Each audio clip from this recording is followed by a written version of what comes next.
are aroused. I haven't seen people so aroused in a very, very long time. Do not come. Do not come.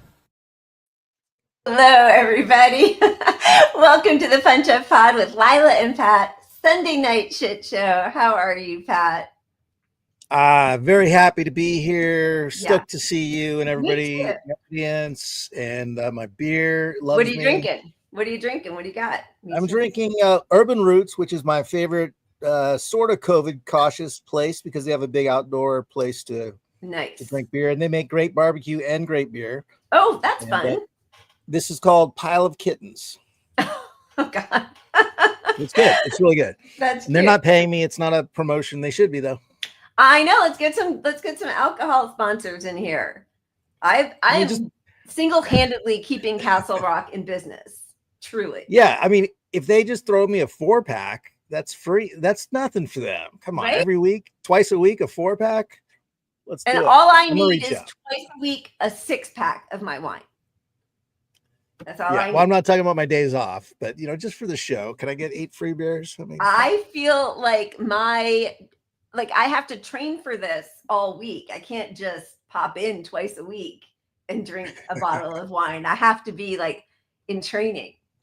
I understand. My resistance up. Solidarity forever. Hello, friends. Welcome to our Sunday night shit show. As always, we first want to thank all of you for being subscribers and part of our Punch Up fam. We are so grateful to all of you and love our bi-weekly hangs with everybody. So thank you for helping make it possible, for your retweets, for your likes and subscribes, your messages, your comments, all of that are really helpful. And we are slowly growing. So thank you for that. Absolutely love you guys. If you can leave a comment on YouTube at some point, that always helps us. I always say that, but we're not very good at the business side of this whole podcasting thing. So yeah, it helps if we know a single small thing like that, we're going to put it out to help boost our show. Yeah, that's great. Yeah. And probably calling our show the shit show doesn't help the algorithm either. Come on. They love that. They love that on YouTube. They're advertisers. Every single week we get, every show, we get a little notification. It's like, cannot monetize this show. Cannot monetize this show. I'm like, all right. I mean, that's not why we're in it. Clearly. Yes. Anything you want to share that, in Pat's world? Up there in NorCal? I mean, my boss is gone this week, so I'm flying solo. I like that. Which is kind of nice. I get to kind of set my own schedule. But doing this work on your own, it can be harder sometimes too. It's kind of a pain in the ass. Right. Just one, but right. I'll take the trade-off.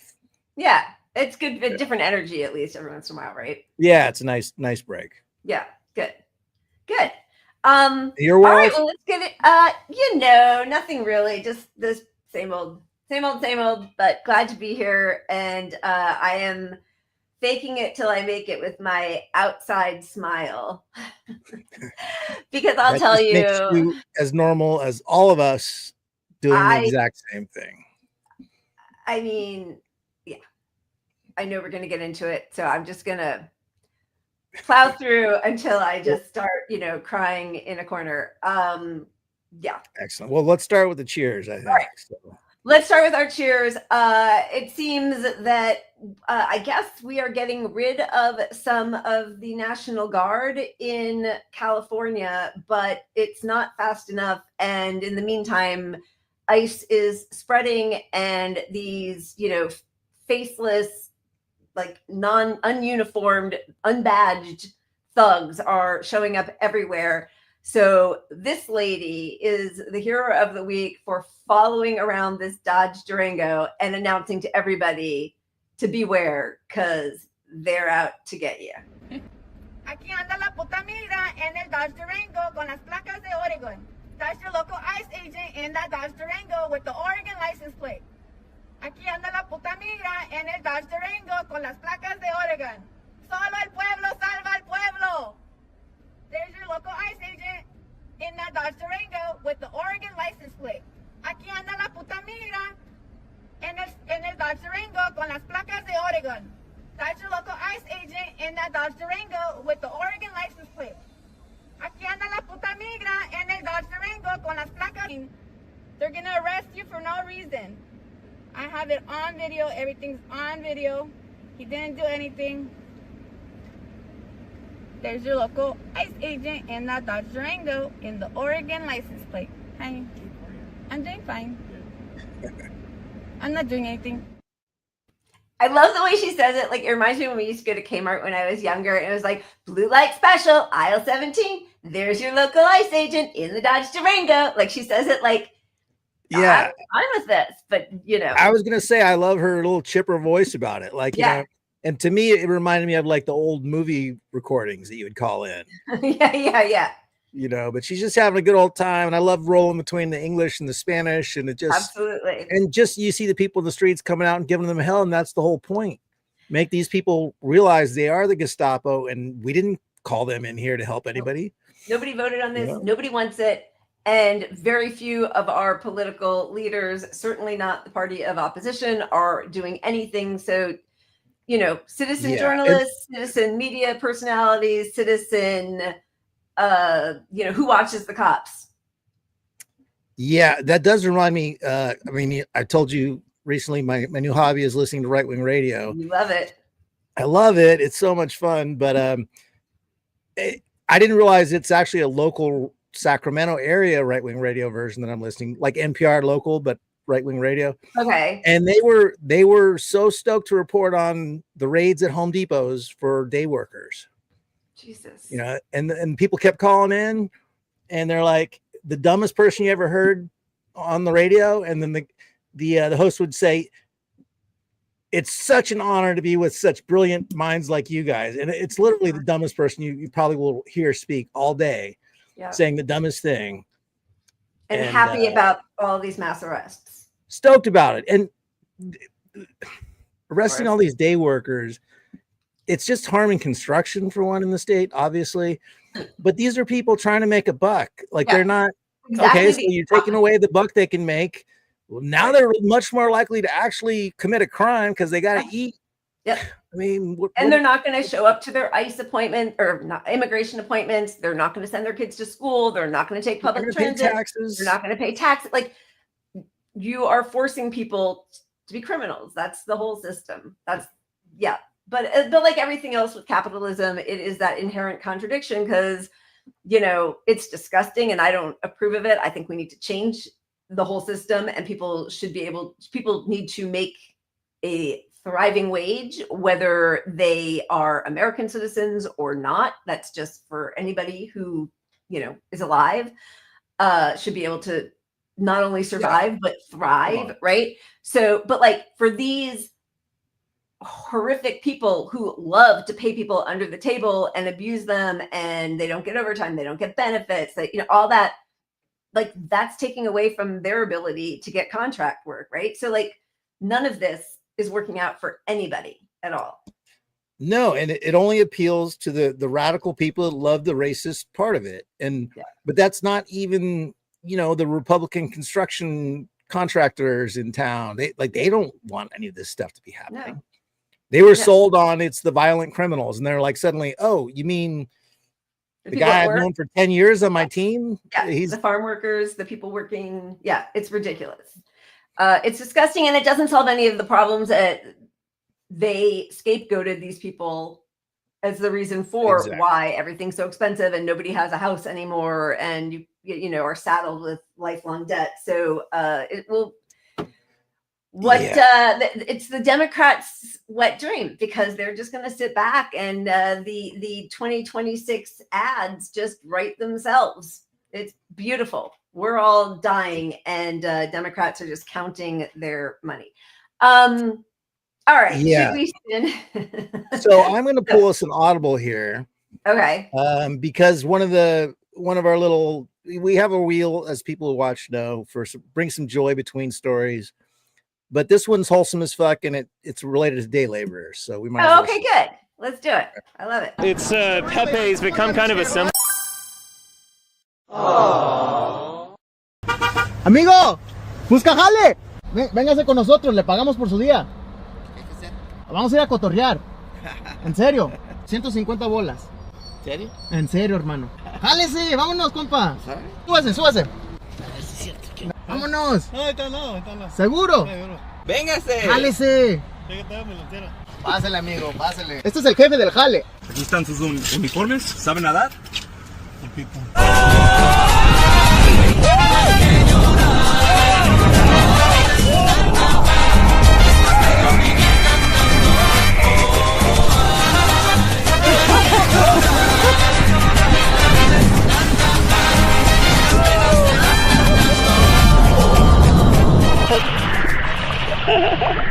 Ahora no se arrepienten de subirse al carro.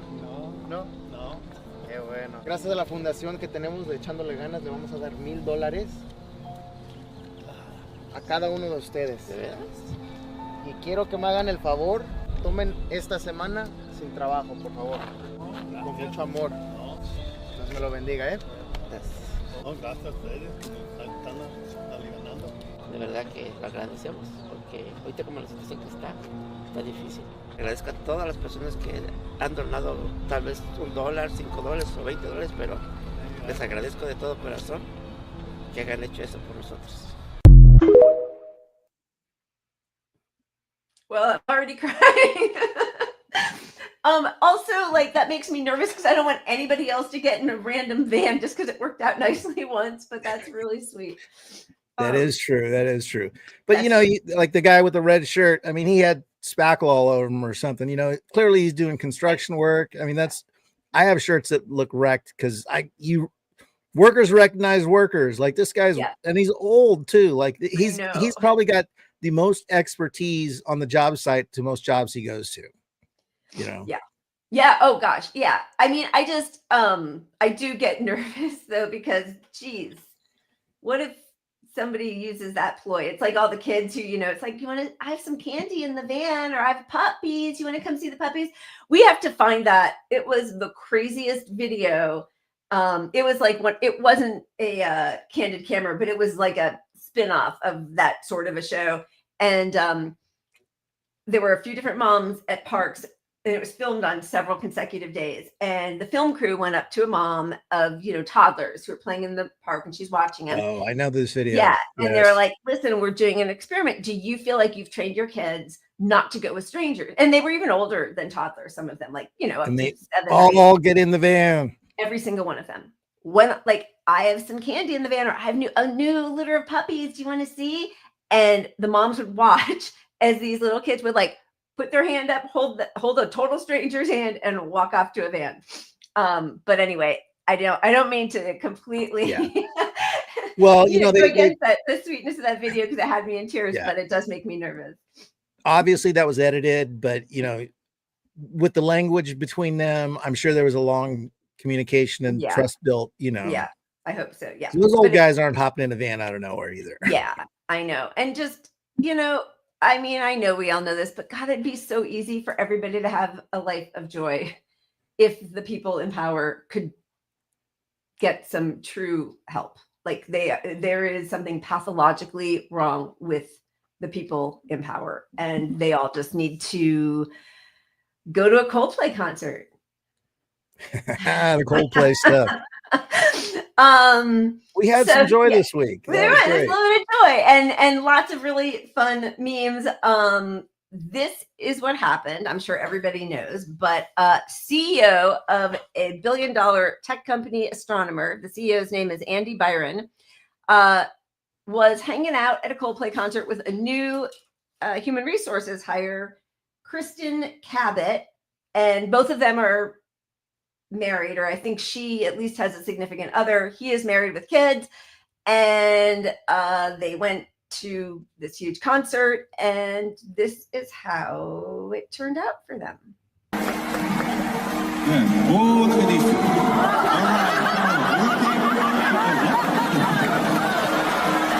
Either they're living in a fair or they're just very shy. I'm not quite sure what to do. Oh, look at these two.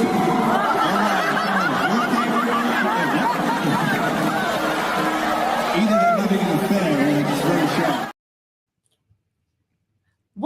possess you, first of all, to be physical with each other in front of your employees? That's the HR. That's the head of HR and the head of the company. And to do that at work in front of your employees, but then to do it in a public place, like it's the entitlement. Yeah. Yep. Yeah. They never think that anything's going to affect them. No. And in fairness, a lot of people have sort of open marriages, and that could be part of this, but he didn't want to be, it still is like one of the rules there is like, don't embarrass me. Yeah. So that would, even on that level, he's obviously failing miserably, but it sounds like this is just a cheating situation. Yeah. I mean, just whatever, even if you have an open marriage, you might think about your children, like, or something. I mean, all of this is hideous. Exactly. Like, it's just awful. Go ahead. Well, I was going to say, before we start thinking there's any room to think this guy's a nice guy, all billionaires are bad. So I want to show you a clip of somebody put together from a little snippet about his last company he was at. Let's see it.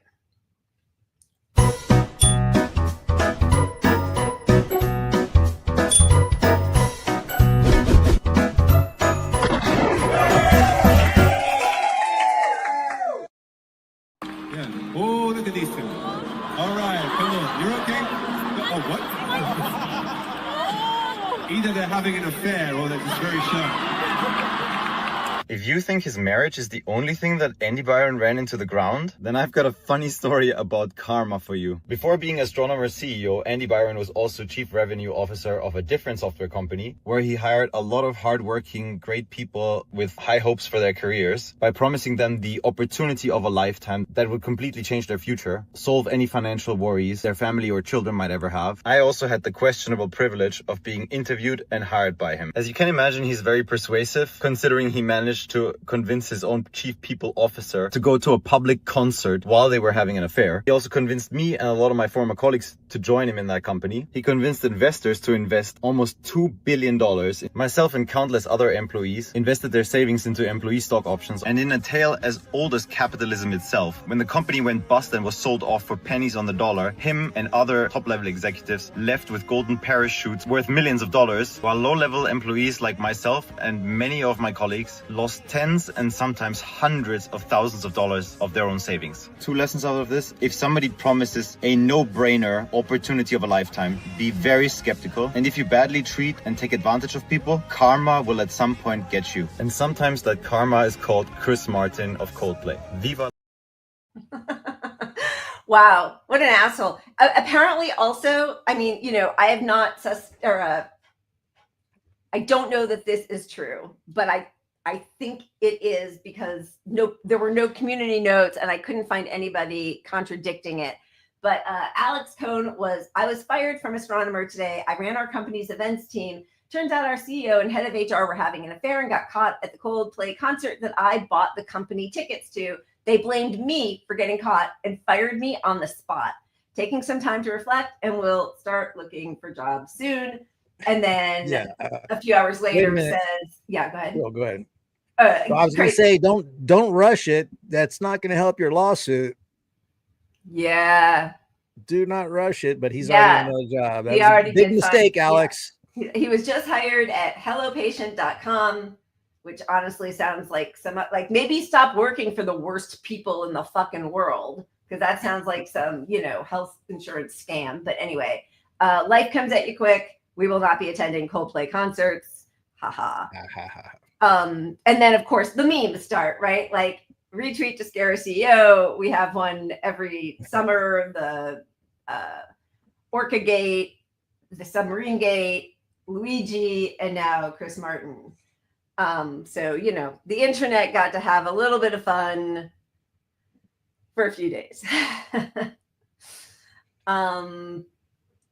And then, of course, there were all the copycat ones. You guys, sorry, we are still, you should see the level at which we are writing to StreamYard to fix their graphics. Oh, we forgot to say fuck you, StreamYard. We should lead our show with that every episode. Our streaming service has gotten so terrible. It's terrible. But all right, so this is from the Phillies. Oh.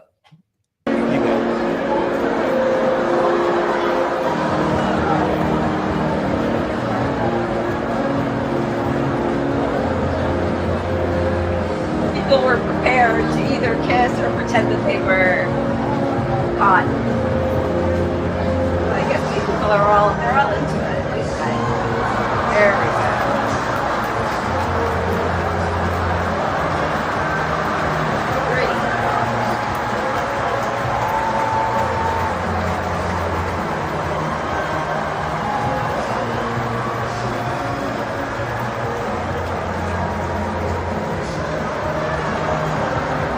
This is my wife.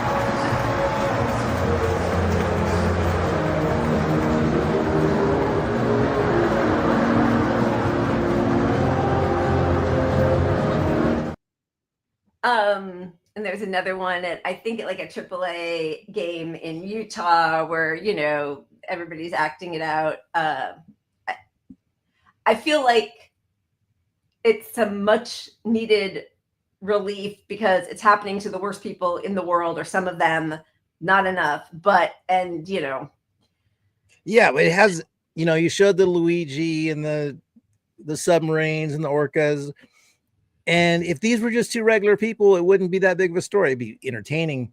But like, these are not people that are going to get sympathy because this is a CEO. Like, if you have CEO next to your name, yep, the world is rooting against you, baby. And you deserve it in 99% of the cases. Yeah, the world is rooting against you because you hate the world. You're destroying the world. And you are stealing our resources, our labor, and you're genocidal sociopath. So there's a reason. And yes, as people are saying, karma is a bitch. I wish there were more of it. I wish it worked faster because it does not seem to, like, you know, no offense to the labor of karma, but like, we need them. We need to industrialize and get this on the fast track. The karma faster and harder. Meted out. Exactly. I mean, less hilarious kill cam and more Luigi in the balance of things, I think, but this is a good start. I'll tell you what. Yeah. And so I mean, we are not doing a segment on this, so this will be probably wildly ill-informed, but I think that Luigi's lawyers are trying to get the case dismissed because there was some dishonesty, shocker, on the part of the prosecution who got into his records without you know, getting the approval of a judge. I think that's what happened. Yeah. Can I just speed this up for you? That's not going to happen. It's not going to get dismissed. Oh God, no. This is going the distance, no matter what. Why is it taking so long? God, our justice system is just too slow. Yeah. Too slow. All right. Speaking of justice being too slow, should we just move right into the Epstein stuff? Because that's another billionaire. You know, a lot of people are talking about both of these. And I mean, obviously the kiss cam thing is less important, even though people are, I'm sure, hurt in their private lives. But the Epstein stuff feels like it brings every single aspect of the deplorable people in the world to a head. And the fact that Trump ran on that as though he weren't part of it, as though he hadn't had a decade-long deep friendship with a child rapist, is insane to me that he had that kind of cognitive dissonance with his own actions. I mean, I know we've talked about this, but like OJ level where, you know, yeah. But on that note, it's wild because, I mean, the story of the week related to that was the New York Times, the Wall Street Journal. Yeah. Wrote an article and claimed that they had that it existed, that Trump had written a letter to Epstein for his 50th birthday saying to the, do we have a graphic on? I don't know. We have graphics on all of this. Okay. So this was the Wall Street Journal. Jeffrey Epstein's friend sent him body letters for 50th birthday album. One was from Donald Trump. And, you know, that wouldn't matter so much, except that Trump for the longest time pretended that he didn't even know Epstein, that they have just like happened to have places sort of near each other down in Florida. But so on its own, that wrecks his whole argument here. Right. I mean, like, exactly. But then it gets really detailed. The letter bearing Trump's name, which was reviewed by the Journal, is body, like others in the album. It contains several lines of typewritten text framed by the outline of a naked woman, which appears to be hand-drawn with a heavy marker. A pair of small arcs denotes the woman's breasts, and the future president's signature is a squiggly Donald below her waist, mimicking pubic hair. The letter concludes, happy birthday, and may every day be another wonderful secret. In an interview with the Journal on Tuesday evening, Trump denied writing the letter or drawing the picture. This is not me. This is a fake thing. It's a fake Wall Street Journal story. He said, I never wrote a picture in my life. I don't draw pictures of women. It's not my language. It's not my words. I just find it impossible to believe it's not his language. When he grew up going to teenage girl pageants, you know, hosting them and sneaking backstage and seeing little girls naked and, you know, grab them by the pussy. Like this guy, I mean, he's not going to draw. Well, I will tell you, it feels too creative for him to have decided to make her pubic hair his signature. Like he doesn't do that. I mean, I believe this is all true. Yeah, that's possible, but being a creative person, but it goes further, his creativity, which again, I would never have ascribed any kind of ability to come up with dialogue, to pedophiles having a dialogue. It isn't clear how the letter with Trump's signature was prepared. Inside the outline of the naked woman was a typewritten note styled as an imaginary conversation between Trump and Epstein, written in the third person. Voiceover. This is supposed to be what Trump wrote. There must be more to life than having everything, the note began. Donald, yes, there is, but I won't tell you what it is. Jeffrey, nor will I, since I also know what it is. Donald, we have certain things in common, Jeffrey. Jeffrey, yes, we do, come to think of it. Donald, enigmas never age. Have you noticed that? Jeffrey, as a matter of fact, it was clear to me the last time I saw you. Trump, a pal is a wonderful thing. Happy birthday, and may every day be another wonderful secret. And then, do you want to just finish it up? The letter concludes, happy birthday. In an interview with the Journal, he denied writing. He told the Journal he was preparing to file a lawsuit. If it published an article, I'm going to sue the Wall Street Journal just like I sued everyone else, he said. So he says, I never wrote a picture in my life. Yeah, I don't believe that. I mean, we got some of them right here. These are pictures. These are pictures.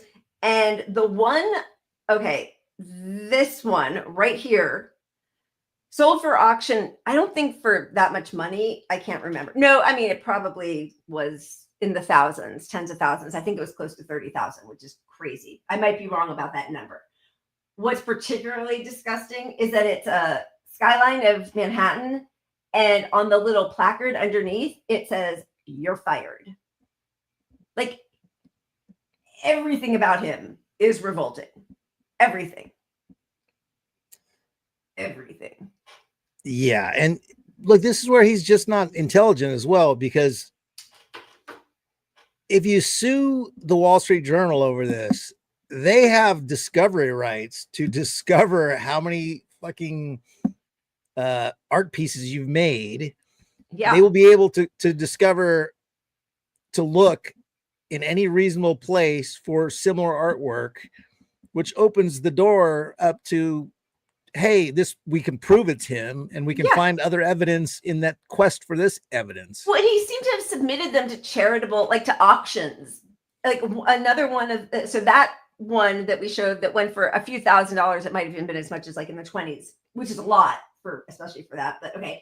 But one of these pieces here went for $250. I think it's that middle left one, was at a charity for $250. So it's not like he was, you know, helping out those charities all that much with his scribbles, but he clearly is somebody who will doodle. I don't know. Yeah. Listen, and I was listening to the right cover this, and they're just trying to pretend it's a non-story. They're like, who cares? It doesn't even matter if it is real or not, but it sure doesn't sound like him. It's fake. But you know, they would be all over this for any Democrat. Like it's just silly for them to pretend that they shouldn't care about this, because these were the same right-wing radio hosts telling us forever that the Epstein was the biggest thing on earth, you know, under Biden. Yep. And the Democrats going after this now like it's the biggest thing on earth. We're ignoring it all under Biden too. So it goes both ways on this shit. I mean, and that's the power of this blackmail, right? That's why Alan Dershowitz, another child rapist, can get up there and be like, oh, I know people who are on the list. as if he's not one of them. Bill Clinton can talk about Me Too, and Democrats can trot him out to the DNC twice. Yeah. 2016 and 2020, after it's been revealed that he was also there. And by the way, he also had a nice, warm, and gushing letter for Jeffrey Epstein at his 50th birthday. So that's why they all know that it won't come out, because every single head of state is involved in this. Yeah. They know they can say whatever they want about it, even if their name is like top 10 on the list, because both parties have vested interest in protecting all their donors that are donating mutually to both sides. Yep. And even if it's just a Democrat only donor, well, it's mutual assured destruction, you know. Exactly. That's the whole both point. sides are doomed if this stuff gets out. It would rock the entire world, political world. Like, I mean, and not only political, right? Like, it's entertainers, it's Kevin Spacey and Jay-Z and you know, Prince Andrew and Ehud Barak, and I mean, it's I'm just saying it from the position of the people that have the power to change it. Right. It's their self-interest to protect it, because they don't care about those people at all. But you know, they would all be doomed if they let it out. So Trump, of course, you know, freaked out. He has, I mean, geez, Louise, I don't know that we're going to read this whole thing, but he's really having an issue. He is going to sue the Wall Street Journal. He's here. The Wall Street Journal, Rupert Murdoch personally were warned directly by, I mean, talking about himself in third person, it's interesting. Maybe that's what makes him such a great scriptwriter. In that little exchange that he had on the birthday card. A supposed letter they printed by President Trump to Epstein was a fake, and if they print it, they will be sued. Another example of fake news. You know, Musk, it's just fascinating to me, because Musk was good friends with Ghislaine Maxwell, at least with her, and I mean, I'm assuming also probably Epstein, but how to make a totally invisible plane, prototype of whatever plane, covered in the Epstein client list. I think they must have, like, you know, anytime a comedian gets up at an award show, they're not, or even, you know, an actor who's presenting, they will hire people to write those jokes for them. They're not writing their own jokes.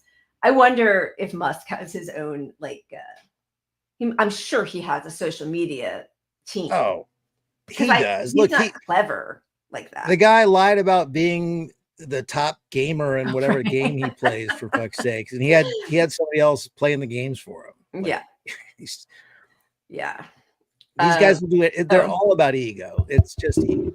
Wait, somebody said your mic was. Yeah, Ross is saying that. Wait, let me see. All right, 1 second. Let me adjust. Pat. It does sound a lot less tinny the closer that mic is. Okay, 1 second. Let me just get a little closer here. What are you doing there? I'm changing my mic, but I don't want everybody to see my armpits, because I have to like raise it above there. But now you got to see it. How's that? Is that any better? It is for me. Yeah. I mean, all right.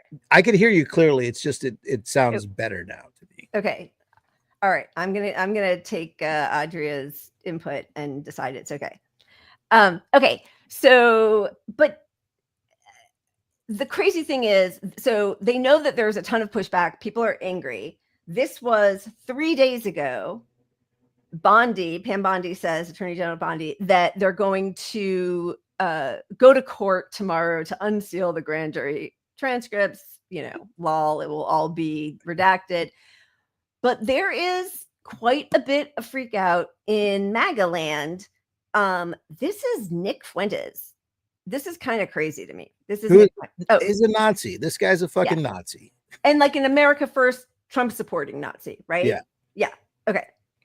And now he says, if you're not on board with the Epstein cover-up, oh, I don't want your support. You're a weakling. Fuck you. Fuck you. You suck.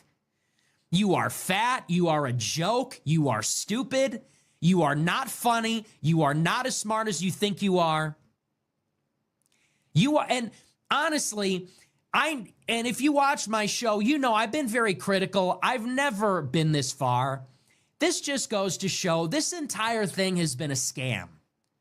When we look back on the history of populism in America, we are going to look back on the MAGA movement as the biggest scam in American history.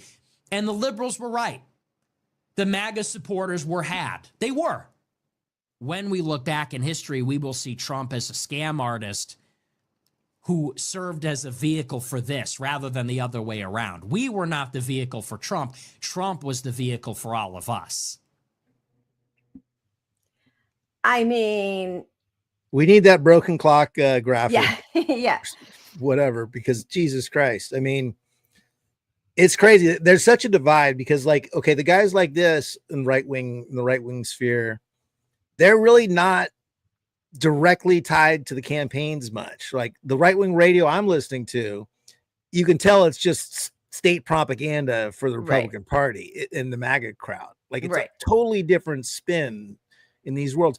But his spin is to survive post-Trump because, hey, Trump's stock is going to go down every day until he's out of power. Yep.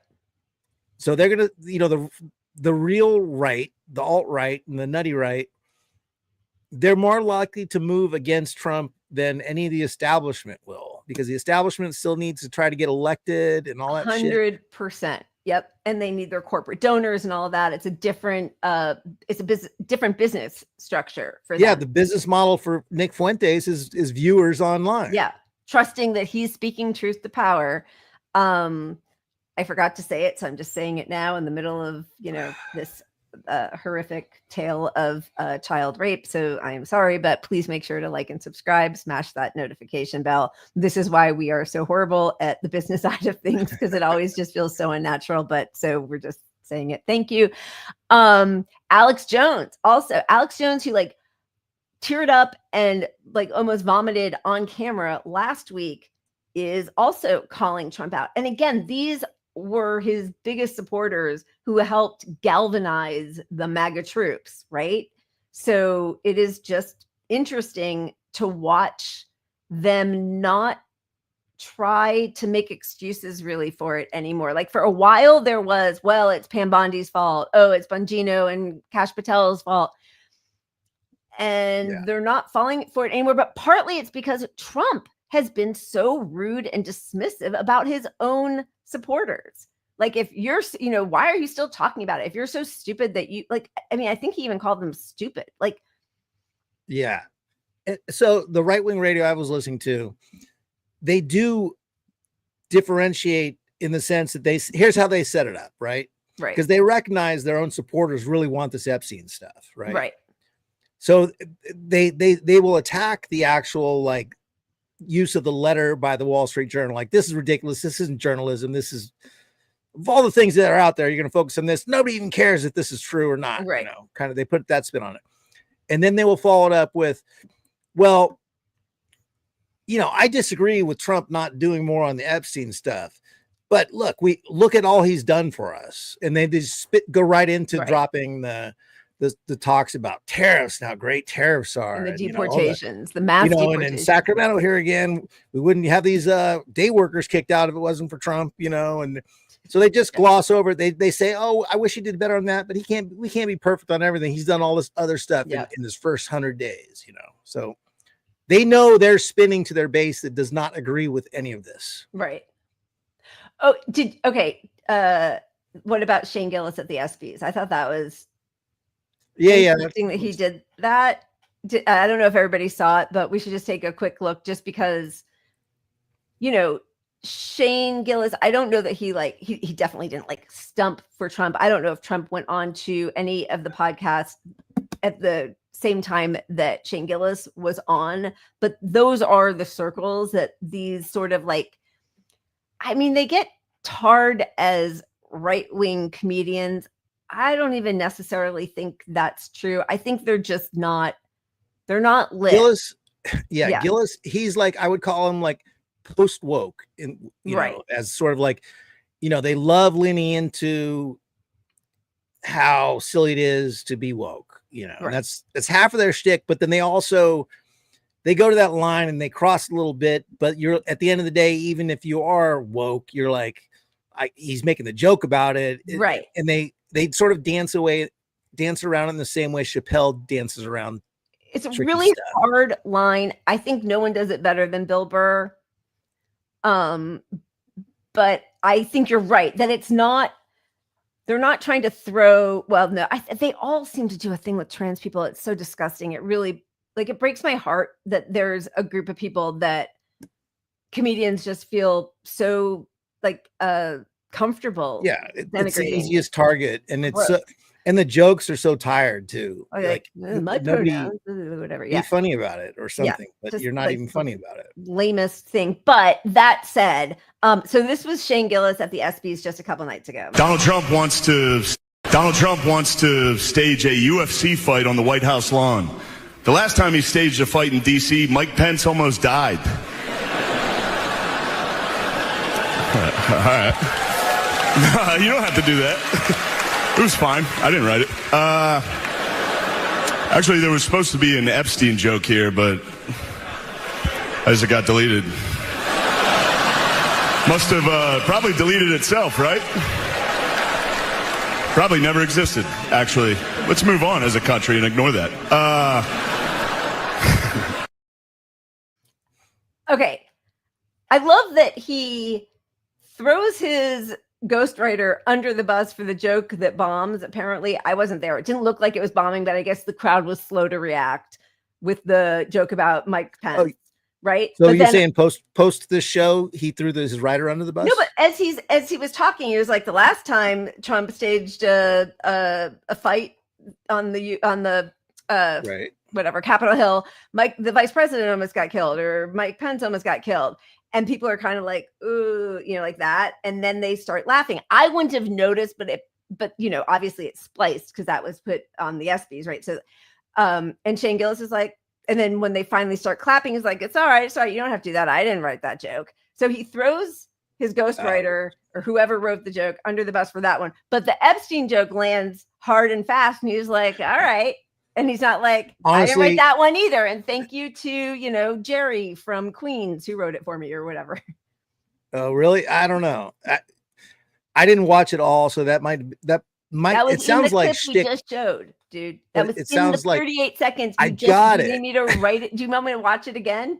But to me, it came across as shtick. Like, I don't not. Yeah. Like, I don't know that he was really saying he didn't write this stuff because he's a writer. But sorry, but like comedians will hire people for jokes also. Yeah. Like $50 a joke. Funny part from that, because this is a sports event, right? Right.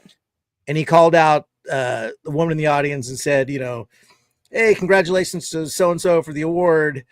And from the WNBA or WNBA. Wow. Women's basketball.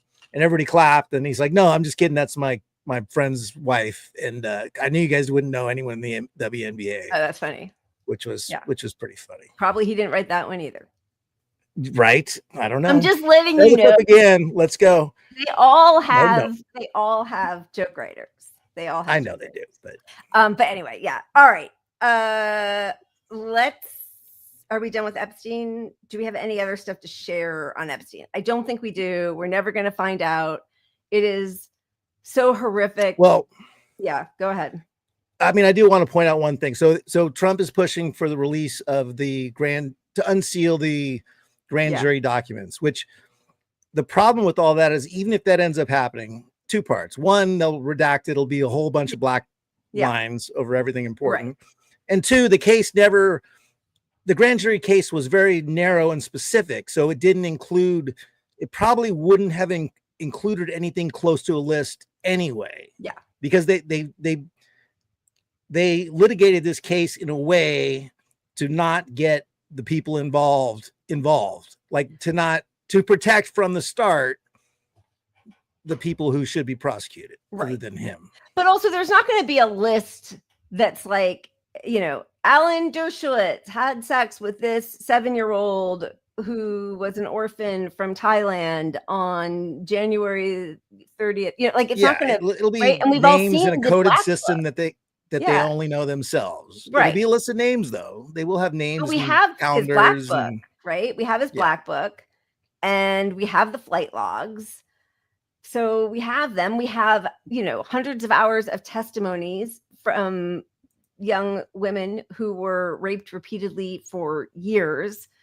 So they're making it seem like the list will be, the Rosetta Stone of the whole thing and unlock all of it. But that's not how any trial ever works. It's not like, oh, this what, the killer said, I did it with the candlestick in the study against Professor Plum exactly on this. Like, that's never how it happens. It's always taking different pieces of evidence. It's not going to say, you got that. Bill Clinton, Sunday the 31st, two 16-year-olds. But we have pictures, right, of Virginia Giuffre as a young teenager giving him back rubs on a plane. We have pictures also of Dershowitz as the same. Like, there's plenty of evidence. We all know that. It's just there's no will to prosecute the client. So apparently this was just, and by the way, also disgusting. Another thing that's come out is two of the young girls at the time, had come forward to say that they were, I think, part of Trump's modeling agency, those sort of like bogus, scammy, the John Casablanca kind of agencies. And they were invited to a party where they were going to meet somebody. And it turned out it was just Jeffrey Epstein and Donald Trump with the girls. So disgusting.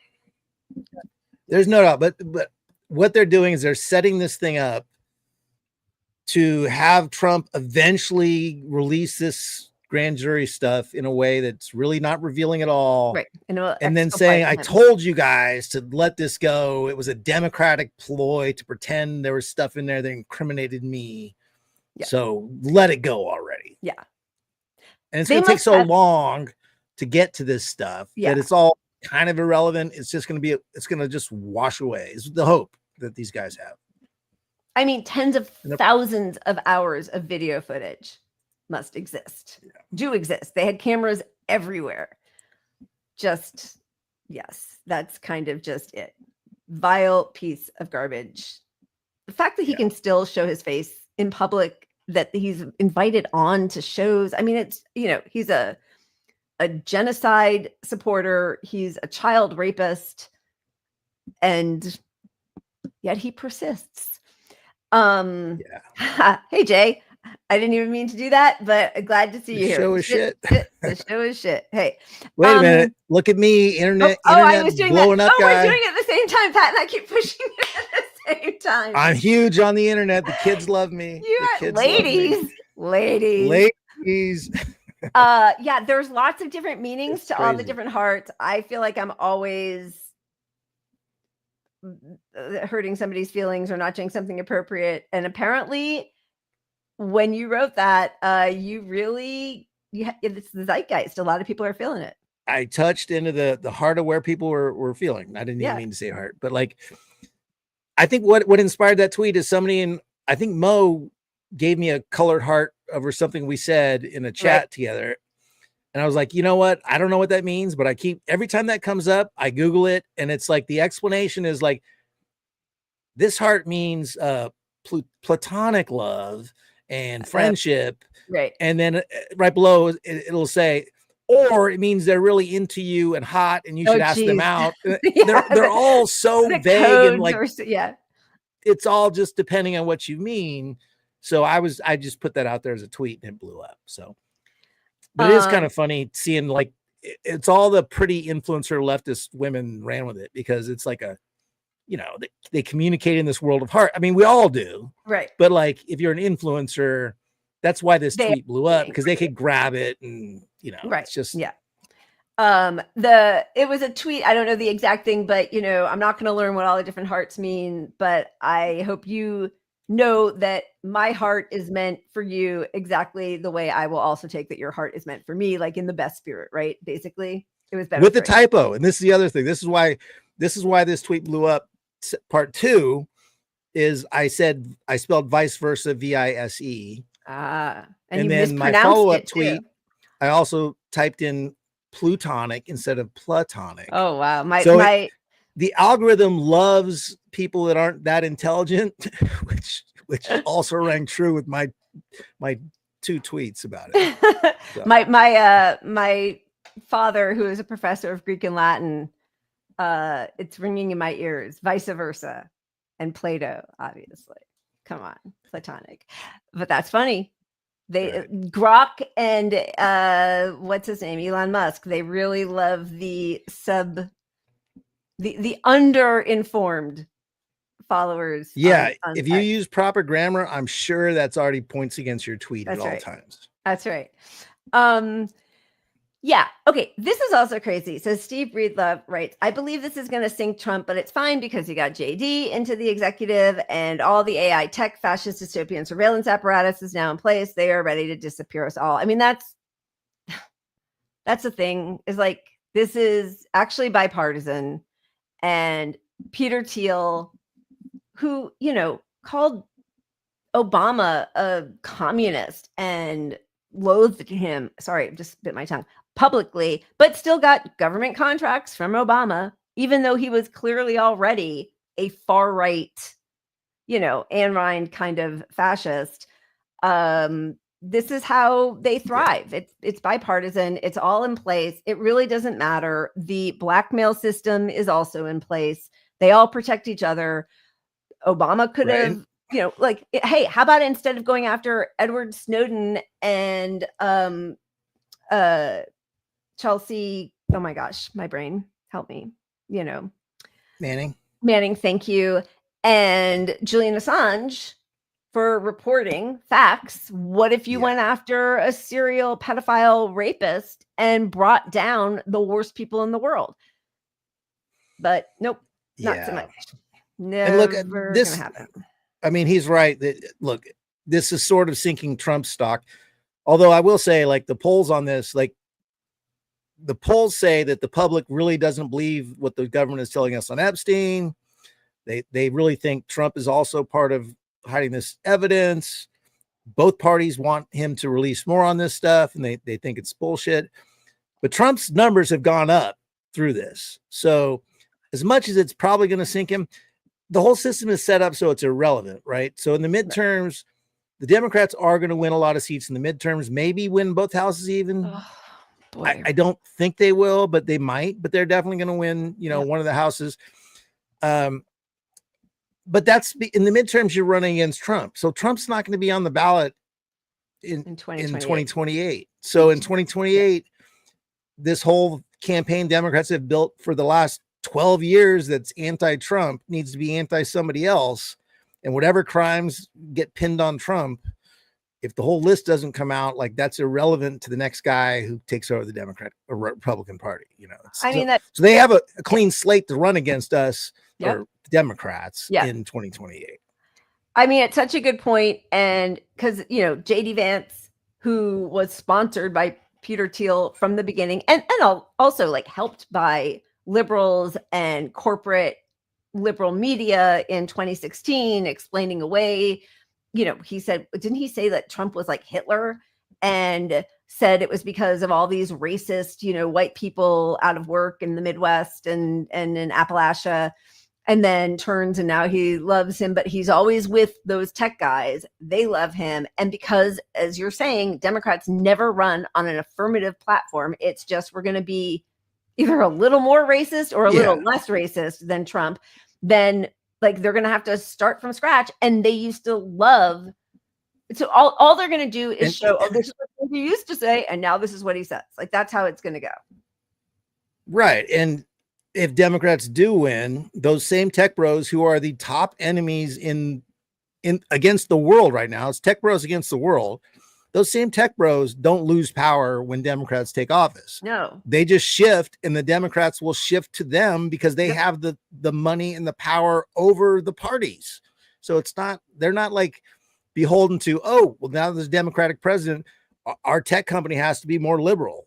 No, they don't. They'll just bring back, you know, the DEI stuff a little smidge bit, like or not. I mean, look at how fast. They will. They'll bring first thing that Jeffries did when Trump won was run his ass to Silicon Valley to try to get those racist, far right, fascist technocrats who want us all dead back into the Democratic Party.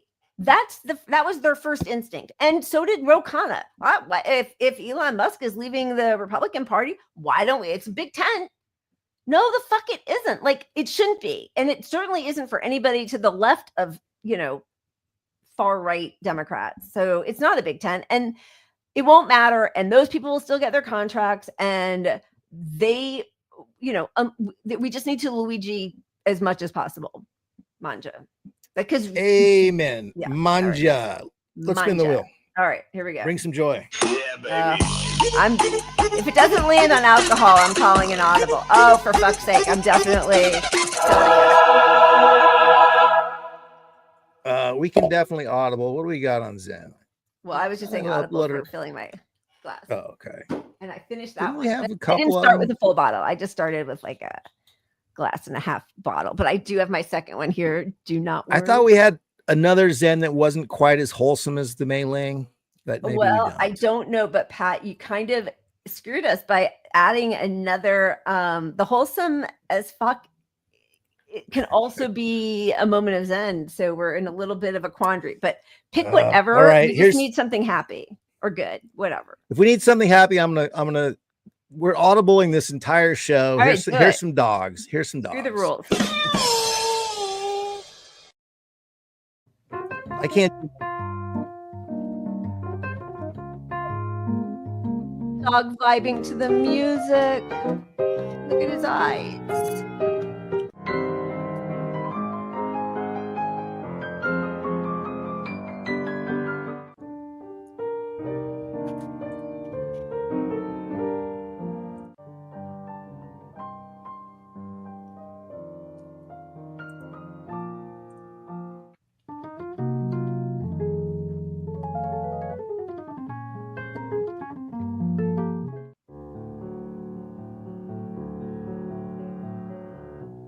Oh, baby.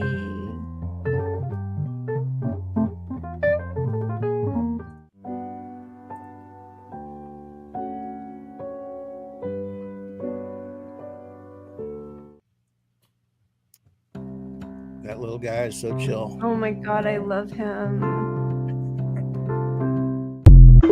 Oh, Doobie Brothers. I want to hear some more Doobie. That's so sweet. I love that. That's a good one. That's a good one. All right. Let's move on more specifically to the GOP, right? Is that what we're doing? Yeah, we are. So this kind of crosses both lanes of GOP DNC because it is the Republican candidate in New York City, Republican mayoral candidate in New York City, Curtis Sliwa, who said this, the title of our show. But it kind of just applies to the whole disgusting posse of all of them. Eric Adams is damaged goods. Every day, a new case of corruption in the police department. They believe he's corrupt. Andrew Cuomo is a creep, slapping fannies and killing grannies. Everybody likes Curtis Sliwa. My favorable ratings are the highest in this election cycle. So Slapping fannies and killing grannies. I mean, truly. I mean, he is not wrong at all. Yeah. And if Mamdani wasn't going to win it already, I would suggest latching on to a campaign like that. But this doesn't fit his character at all. Yeah, but, no, he's awful also. But he's right about. Oh, Jay Paul brings it up. Okay, I was just going to ask.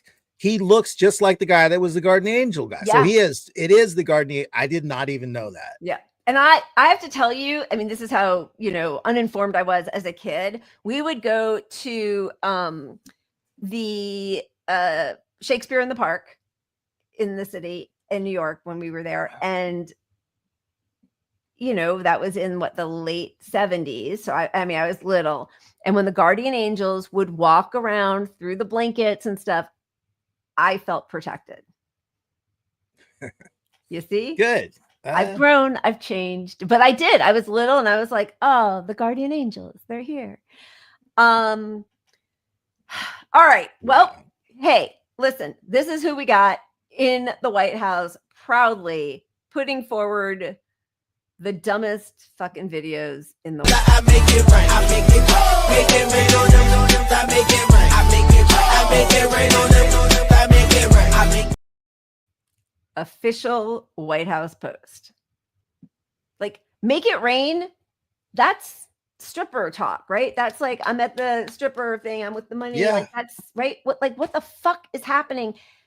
And it's not like, I don't care about, I'm not a prude. I'm really not. But like, you have a job to do. You're destroying our country even worse than it's already been destroyed. Like, you're just accelerating everything. You're overseeing the most horrific, like every day. I can't imagine that it could be worse than the day before. And yet somehow the videos coming out of Gaza and the West Bank and Syria and Lebanon, like, and that, like, it is so inappropriate. I mean, inappropriate, such like a school marm kind of word. That's not what I mean. But like, I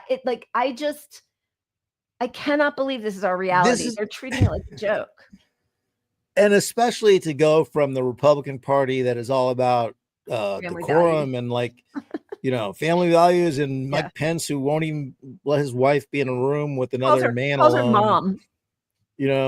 To this, making it rain, the guy, and I think the most disturbing part is how much those same people that pushed all this Republican value stuff and still are pushing the Christianity and tying religion and, Trump is here because of God. And like they don't latch, it never registers that this hypocrisy is something it shouldn't be an appeal to them. It should be like, oh, we wanted our president to have more decorum than this. I don't What's know. left. Like, I think it exposed. I'm glad they put these things out. I'm glad they keep doing everything that makes them look like this is all a big fucking joke. The problem is all this makes it easier for Dems to sweep in soon. And they do the same thing. Like, we didn't show up, but last week, Hakeem Jeffries put out a picture of himself just leaning against a fence. Like, in his like Nike garb, all like gold he's chain, so cool. white And then t-shirt. when you close in on it, you see that, and I don't even know why this would happen, but it was somehow modified because the fence, like the posts of the fence, the bars were they made him look less dad body. I guess they did some sprucing up, but like, that's what we're dealing with. And nobody is taking any of this seriously. It's just really grotesque. So let's talk about just a little bit. All right. So what do we have? We have the Genius Act with the crypto bills, which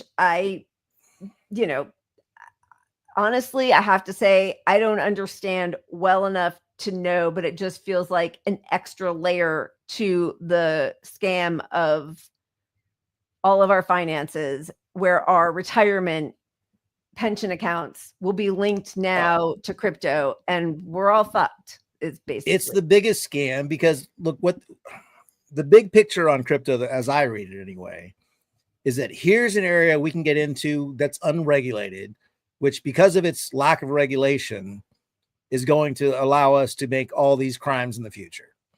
And you only have to look at who the big players are. The Trump family are big players in this area. So like, that's the whole point, is like, we want to pretend this is all government protected, secure, and regulated. But at the end of the day, this is a new thing. So they don't have laws written that even apply to 90% of this wild, wild west crypto. Yep. So, we all saw the Haktua woman scam everybody, and they do this pump and dump thing where they make a new crypto. I mean, everybody buys it. Trump's wealth has happened since his new regime started from crypto. Right. And it also exposes how corrupt these guys are, because next to big pharma, crypto was the biggest donor to both parties in the 2024 election. Thanks. And here they are getting what they want, what they bought. They bought this moment. Yep. Trump and his family also bought into this moment to all get rich. And here they are all getting rich. Yeah. Yeah. And it is all, you know, it ties in with them wanting to deregulate and say your 401ks, you should be allowed to buy crypto with your 401ks. So it's just creating more poor people with less of a safety net, and they're all going to grift grandmas and grandpas out of their final fucking dollars. And it's also a way to counter the rising power of BRICS monetary unit. So I mean, it's all just, but it isn't. But that part of it is the scam. That's the sell. But that's what they're saying. That's what who was talking about it? Was it Letnick talking about how this is how we will counter the BRICS rising in power, is all of this will be backed by US Treasury. Really. And then when it all, you know, it's a house of cards that will fall out from under us. And then we'll say, well, it's just too big to fail. We got to bail out all these billionaires again. You guys are all homeless anyway. So what are we going to save? You like, just go work, do your slave labor. Like, I mean, really, that's where we are. They don't even care that we all know that it's a scam, and that it's a Ponzi scheme only for the wealthiest people in the world. And as you said, both Democrats and Republicans are in on it.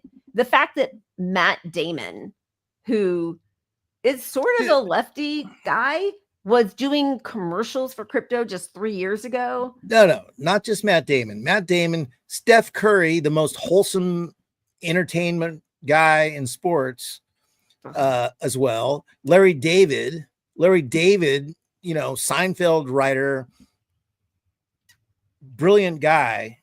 He's running crypto ads.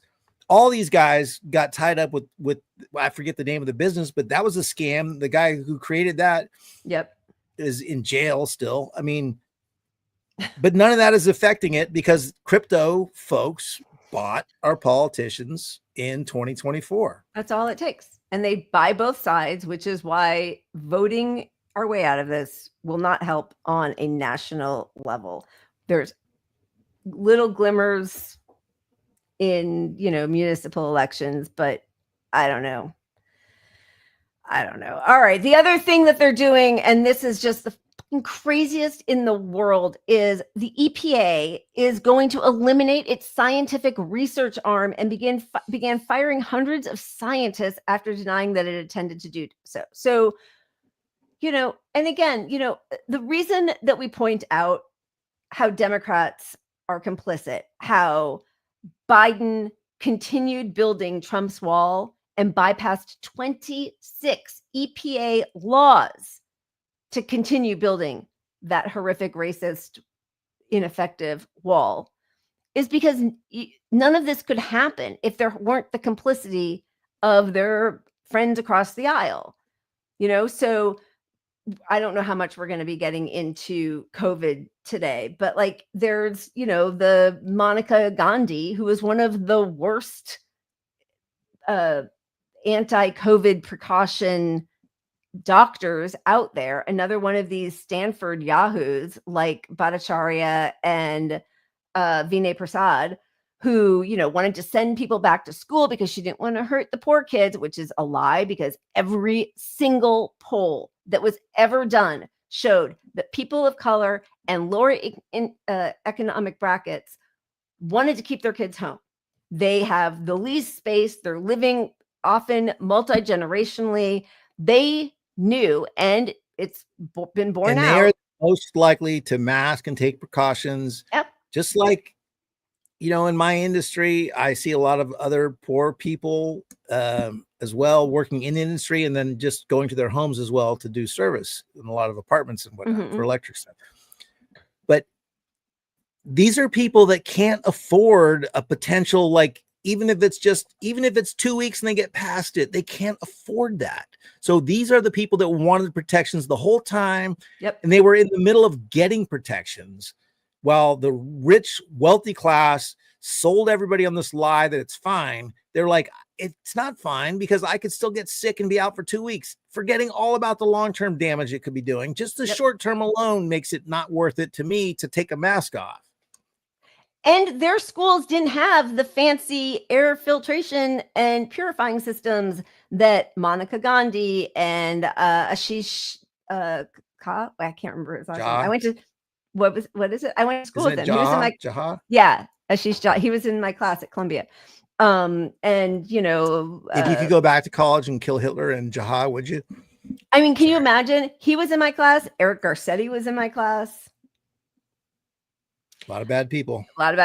But like now, you know, now they're complaining that all of this is happening and we don't believe science anymore. We didn't believe it when we sent people back into the classroom. We didn't believe it when we told people to take off your masks and smell the air, and it was a sterilizing vaccine and it wasn't airborne and spray your surfaces. Like there have been, again, bipartisan. It's just because we're just run by capitalist ghouls who just want to make money off of our deaths, which is why that whole like killing grannies and slapping fannies is, again, both parties. It is. And you know, it extends beyond COVID. Like the people on the left that minimize COVID and bought all this bullshit, like it doesn't just stop. Like the impact of your actions by going along with the establishment on this one, it's deeper than just COVID, which should be enough, for fuck's sake.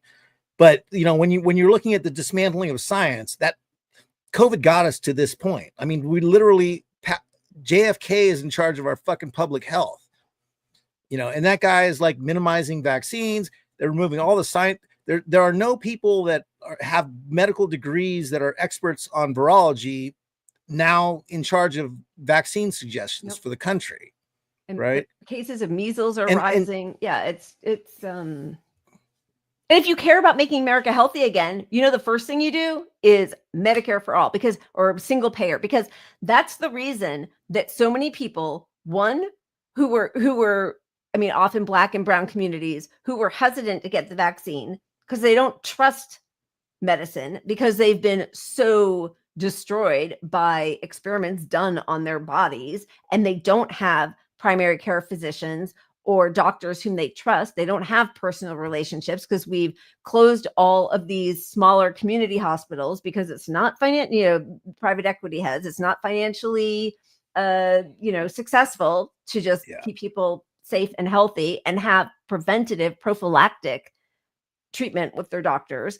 So there isn't that relationship. So that was one of the biggest impediments to whole cohorts of people not wanting to get the initial vaccine, which actually was pretty effective. Of course, Bill Gates also, with his Gavi, refused to allow the rest of the world to be vaccinated. I mean, just think if there had been like a worldwide concerted effort, keep your masks on, we're vaccinating the world, it would have been a very different outcome. But all of that instead, our country led the charge for the whole world in dropping precautions. We are the ones responsible for the entire world eventually dropping all precautions. Yep. We pushed it first. We sold our country on the fact that this vaccine takes care of everything. Don't worry about it. Vax and relax. That's Joe Biden's fucking legacy, along with the genocide in Gaza. Those two things. 800,000 deaths under Biden in the US alone. And that's not even talking about all of the people, all of the downstream deaths that will happen. It is, cancers, diabetes, heart attacks, strokes, Parkinson's. Now they're talking about GI cancers. Look, we had a lot of COVID knowledgeable people on, and even some of them didn't want to go as far as we were going because they're scientists and we're just Joe Schmoes. Yeah. But it was clear that it was, what is it, oncogenic or whatever causes cancer, right? Yep. Right. It was clear, but they didn't, the science wasn't clear on that when some of these people were on our show. So they didn't want to go that far. Right.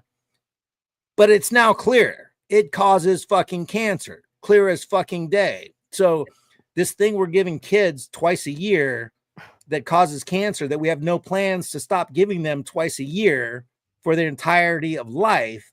If you think your kid who is fucking 5 or 6 now is going to survive twice a year getting something that causes cancer at the rate, it's just the lives are going to be so short. Like this is, and brain damage. This is why this is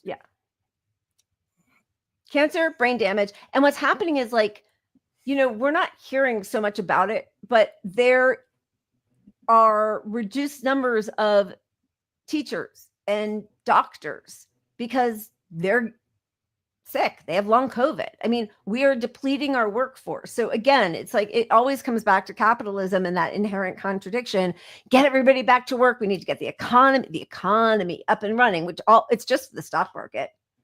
It's not like, oh, Well, can you yeah. afford to eat or a roof over your head or Right. to You got go, see a doctor. Instead, it's you got to get back to work, because otherwise this company that bought all these big ass buildings and the real estate developer that is renting them to them, either way, they're losing money because these big buildings are valueless and you could be working at home. And if you're working at home, you're not driving as much. So gas isn't as important and cars aren't as important. And, you know, the bottom line is you got to get to fucking work, because there's a lot of people making money off the fact that you're at work versus working at home. Yep. When all the studies show that working at home is much better for businesses and for people. It doesn't even fucking matter though. Like, you're just costing people a nickel. You know, these rich people are losing a nickel every time you fucking work from home, and that's enough. And meanwhile, every study that comes out says that people are way more productive and happier when they work from home.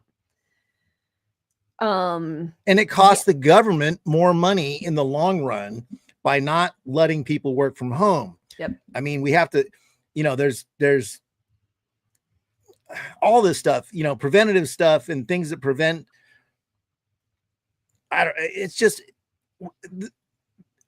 capitalism is not set up for any long-term solution. It's all about the now solution. It's the now. The donors want something now. They bought something now.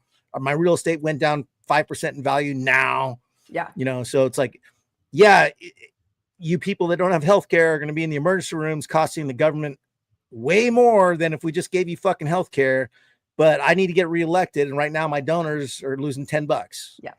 You know, and also, yeah. And like the broader vision of, which is why they shut down all the government support that we were getting, which was subpar anyway, but they don't want anybody to expect anything to come from our government. I mean, we are like, the fact that we haven't had a minimum wage hike, that there aren't caps on companies buying single household homes, that there is nothing that's been put in place to guarantee that we get to live. I mean, I just keep coming back to like dignified lives. Like, nobody should have to work 3 jobs more than 40 hours a week. Like, people fought, they died for weekends and 40-hour work weeks and breaks and OSHA protections. And we just scrapped all of it. But you called it. I mean, the number one clue that these people don't want to solve these problems is that the first thing you do is you stop digging. And the digging in this situation is letting banks and big corporations buy up every fucking square foot of real estate. That's the digging. You got to stop the digging. And that's the digging. And they haven't, not a single drop of legislation has come across saying something reasonable like, hey, corporations can't own more than fucking 20 houses. Like, can a corporation have 20 houses? Okay, let them have 20. But newsflash, the banks own every fucking place in town now. Everything. I will never own a home, but I don't think our kids, I mean, unless there's like a huge revolution, my kids will never own a home. And, you know, so first of all, okay, a couple things, because I'm always making lists. One is I need another glass of wine. 2, because I need to toast and say thank you to Big Dumb Animal. Thank you so much. Yes, we forgive you. We're thrilled you're here whenever you get here. While Lila is laying down the truth, I'm going to grab another beer. Okay. And then I did see, I think Jay said something about my kids being sick a lot. Well, you know, for like, we test a lot. Of course, all of our testing is out of date anyway. Like, it's all expired, but also I don't even know if ones that aren't expired have caught up to new strains. We never hear about anything, but certainly there has been more sickness than I think is typical for people in their, 20s. The other thing that I've been seeing a lot, there was a whole thread on athletes who have been having, is ACL? No, Achilles tears. Right. Like at a level that was not previously known or recorded, and now there's a lot of talk about like the soft tissue, the damage that it does there because the virus persists in your muscles and your soft tissue. So there are so many, this is new. This is a 5-year-old virus or 6 years or whatever it is. And so the fact that we are being forced to, in our home, we've been incredibly lucky, even though my kids, apart from being vaccinated and when they're with me, don't mask, but we do test a lot. And as far as we're all aware, we've each had COVID once, but it doesn't matter because every study comes out says you can have an asymptomatic or a very mild case. And years later, something comes up. They're realizing now that kind of every virus, like that's what leads to cancers, to oh gosh, what's the thing? It's not not HPV, but hepatitis B. Like those can be like reawakened viruses that were laid dormant in you that weren't even COVID. Other viruses, right? They're like we're still learning. So like chickenpox, everyone gets it once as a kid, and you're protected from chickenpox forever, right? But that becomes shingles as an adult. It gets reactivated and it's shingles. So like the difference though with that and COVID is it's destroying cells in every organ in your body, more or less is susceptible to COVID planting itself there. And the difference between that and most viruses also is it crosses the blood-brain barrier. Right. So it's doing literal brain damage. So when the first sign something is brain damage is your loss of the sense of smell, because that's a trigger. It's a brain reaction. Your brain is telling you, senses, processing things about smell. So you don't lose your sense of smell over something in your lungs. It's because it's in your fucking brain. And I know everybody probably knows this, but it wasn't like, stuffed nose where you lose your sense of smell. It was a different kind of loss of sense of smell, which is frightening, actually. Taste. It was, taste, right. No, but smell. Like it wasn't because your nose was stuffed. It was like, which is indicative of, it's not because you've got a stuffed nose and it's right. The symptoms barrier. cleared and you don't have a stuffed nose and you still have brain damage from this. And Kimmy, I'm sorry. And I hope you're feeling better. Sorry. Yeah. These things, ultimately the symptoms may go away, but COVID persists. And that's the problem. Right. That's where I'm glad I didn't open this beer yet, because Strike just. Oh, I know, but you got to make sure it doesn't spurt all over you. Sure. Yeah, and having to pay for tests. That's what she's never run. It's like prom night. Did I? Prom No, night. I didn't. What? Didn't. Let's go. All right, let's just whip through, because we haven't really done COVID. Let's whip through it really fast, and then we'll spin, and then we'll get on to other stuff. But I just need to see really quickly. The brain. Okay, so this is really, I think, interesting. For those of you who don't know, my husband's a horror writer, and my mom just sent him an article about a book where like Ted Bundy and a lot of serial killers happen to come from areas where there was either lead or asbestos or some kind of poisoning in the water, because we know that those chemicals can have real adverse, effects in people's bodies. It raises your testosterone, your levels of violence, it can, those, you're not supposed to eat poison or drink poison or breathe poison. So this doctor, James Thrott, said, we know lead exposure increased aggression and crime. Parasites like toxoplasmosis changed risk perception. Brain injury can alter ideology, emotional control, and even voting behavior. Why wouldn't COVID, a virus that damages the brain, be doing the same? And now, because I can't find there. Oh, geez, it's really small. This sounds chilling. That's why it gets laughed off and I face ridicule. But if COVID causes damage in areas that regulate empathy, inhibition, and moral logic, we should expect more cruelty, less resistance to authoritarianism, rising impulsivity, and antisocial behavior. This is not saying brain damage makes you evil. It's saying that certain kinds of neural injury, especially to the frontal lobe, make people less able to regulate behavior that protects others and themselves. This is not ableism, it's neurology. There's a difference between lifelong neurodivergence and acquired neurological injury from a virus. One is an identity, the other is harm. Saying SARS-CoV-2 brain damage may be reshaping society is not ableist, it's morally urgent.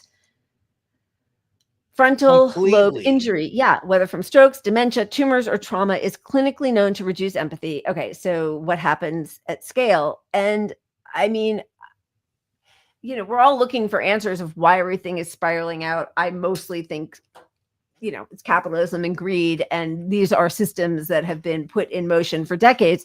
But this is an extra,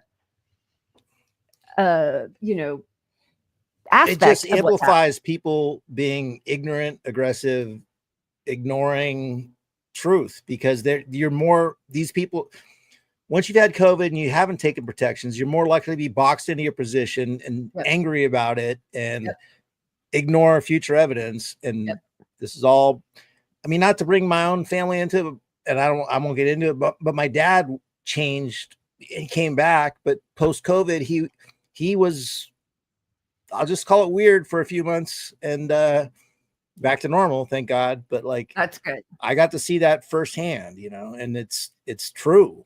Like it's, I mean, it's my case study, but I'm just.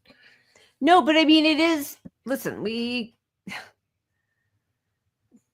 very early on, there were studies done that said that the part of the brain that was being affected by COVID was the part of our brain that sensed risk, and it made people less risk averse. I also think that just like social pressure, and I've had it once, like I was really, really careful with my first pregnancy, with my second one. And this does not make sense at all logically. It's like, oh, my first one, I was really careful and I have like a healthy baby. So you should do that exact same thing for the second one, not relax. But for whatever reason, so like there's lots of different things that could explain this, but it is not good to be damaging your brain and your blood vessels at all, and certainly not repeatedly. But no, it has to change. And reading all the posts of people, it's just going to keep continuing. We're like, oh, what's this mystery thing? I don't know what it is. Why are all my kids sick? Why is my teacher gone half the year? Why? Yeah, it's COVID.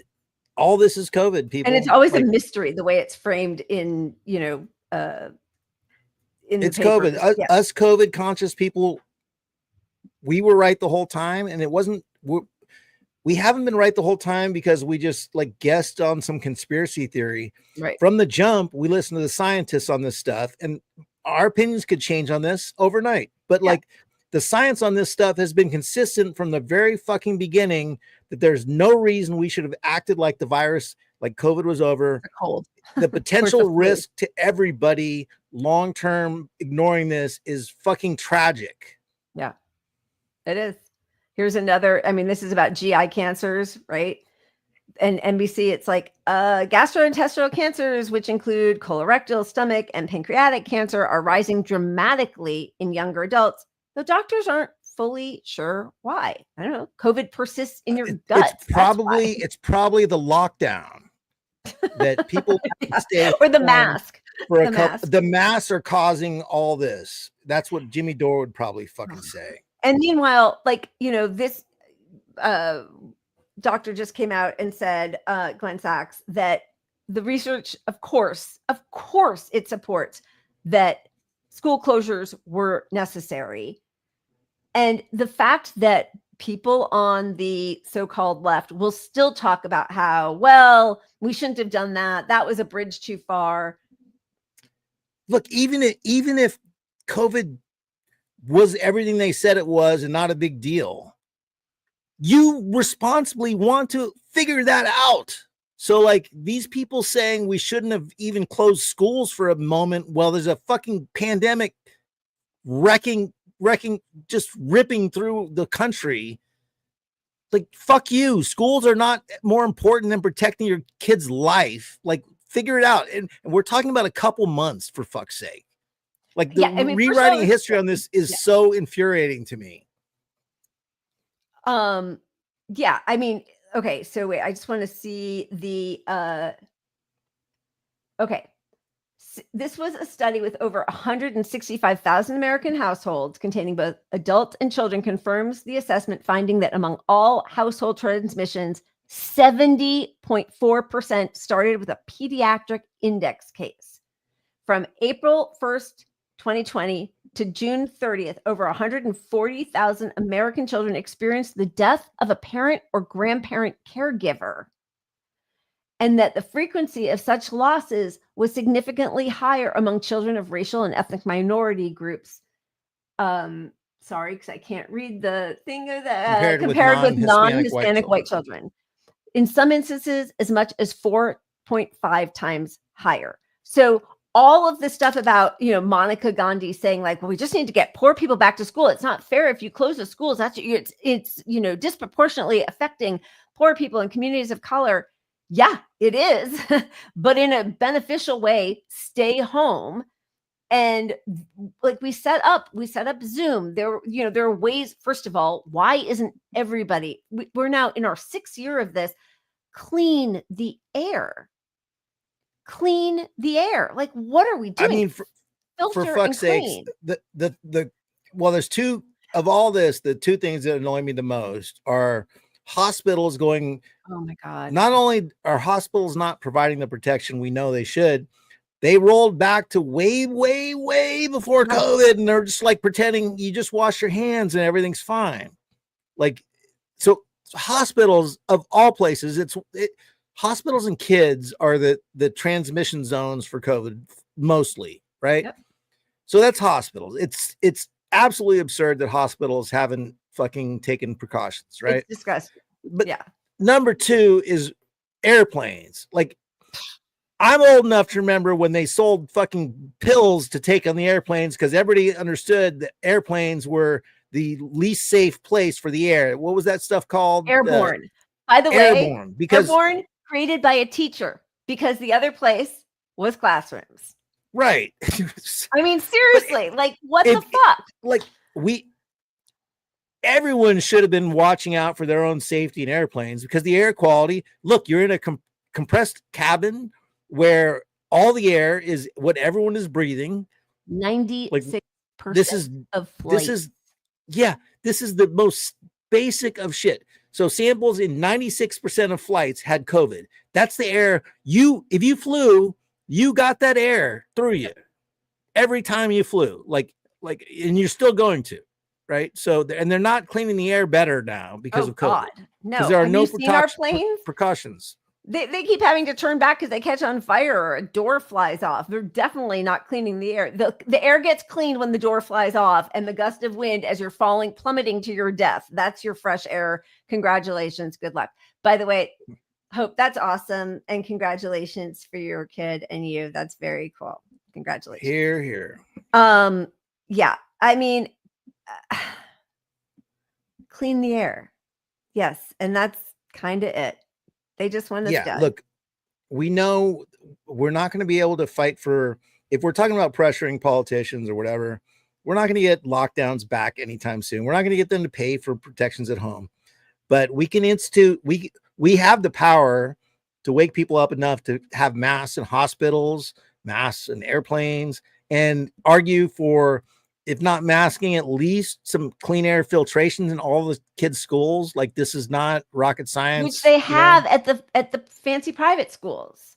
They have, right? So all that stuff isn't enough, but like to not even be fighting for that on the left is really a fucking pox on my hope that the left somehow has a revolution. Oh yeah, like we're not going to have a revolution if we just ignored a fucking pandemic. Like that might have been an opportunity. Could have possibly been. Could have been. All right, let's quickly just finish up. Well, the other part of Maha, congratulations, God, you guys, I'm really sorry. These graphics are ridiculous, but we ended science. Oh, but also We ended science. We ended We science. should balloon drop that. Yay. And RFK Jr. wants you to know that Maha is winning because Steak and Shake, because if you're going to get your fast food, you're going to get cane sugar, real cane sugar in your glass bottles instead of corn syrup. Awesome. Thank you for that. We're not going to do Medicare for all. We're not going to make sure everybody gets to see a doctor. We're not going to get childhood vaccinations. We're not going to... Nope. You're leaving out the best part. We're bringing asbestos back, baby. Asbestos coming back. Literal asbestos. I'm in attics all the time, and they're going to bring asbestos back.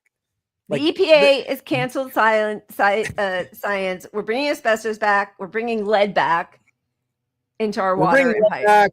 The thing they replaced Roundup, that was the most toxic chemical on earth that nobody should use around their house. Turns out the replacement for that was like 200, or I'm making that number up, but like ridiculously more toxic than the original Roundup that led to all the lawsuits and mesothelioma. I don't even know, but they're all banned in Europe. But here, you got to make a buck. The abundance guys, I bet, love it because you don't need. Would you like to live under a bridge? Would you like to live under a bridge on the ground or in a tenement that's not regulated with lead in your water? Those are your choices, folks. So just on a personal level, my suggestion to people is like, go back to old school as much as you can. If you can find some fresh local stuff, local fruit, local whatever, like stay away from chemical products entirely because like they're pulling all the research on these things that will ever show they're bad. That's going to get pulled. That's right. They're already data. Yeah. If there's no data, it doesn't cause cancer. We know that with COVID. So don't use, like, go back to your tried and true old products that, this is like sort of like nutrition 101, like gym training stuff kind of taught me this. Like, tomorrow there's always a new product, a new thing, whatever. But 99% of the time, if it's a gimmicky thing, it's bullshit. So just go back to things we used to do. Okay, but products you used to use. Here's what I'm gonna say is, if you look at shredded wheat here, which used to be the kind of thing that I was like, ugh, like when I was a kid, because everybody wanted like the Fruit Loops or whatever because it's sparkly and colorful. That used to be pure. It had like 4 ingredients. Now it's got all the same fake stuff because they dye it all. Even though it's gray, they dye it all to look gray. So here, our food that is, healthy is created differently from that exact same product in Europe. So like, yes, you have to do that, but you have to look at what's in things because everything. I'm not advocating for just trusting brands or something. No, I know, but obviously. Nobody looks at like, whole wheat food or that kind of like as something that could possibly have dangerous dyes in it, but it does now because it just makes it easier. It's like, then it's all the same color, it's uniform, it's fine.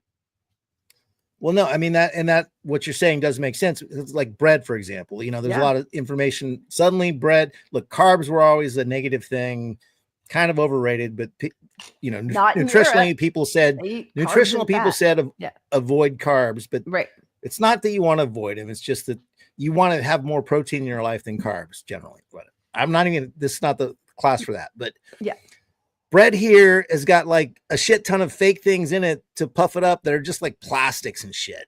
I mean,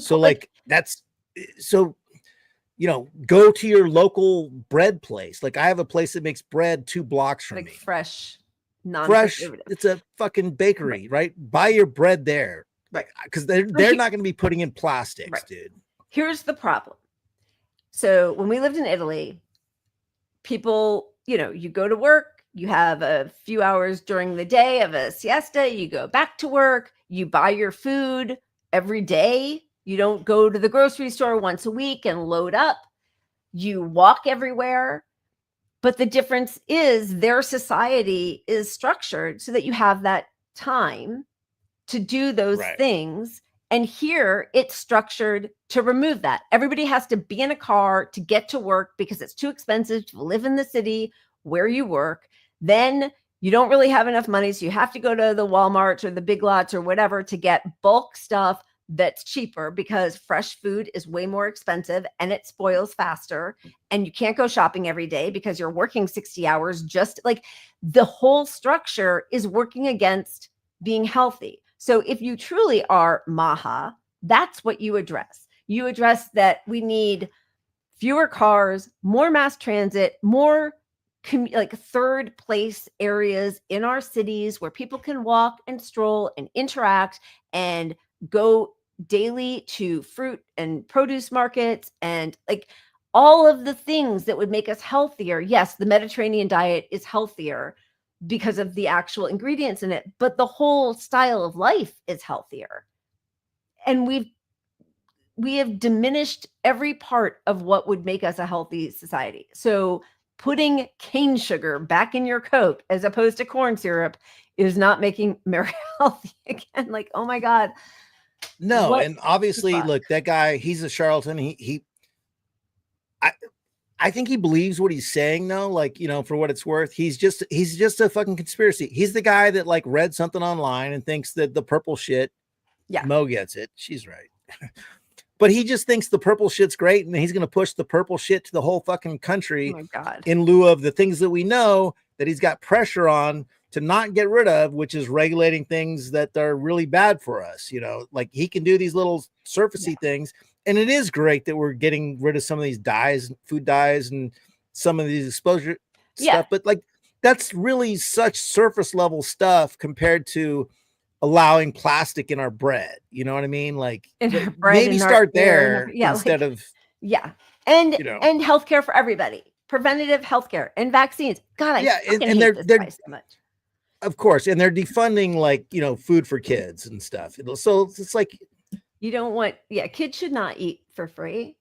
Do kids really need to eat? Did Jesus want to feed the kids? I don't think so. Cheers to you, Reflect the Sun. Thank you. Reflect.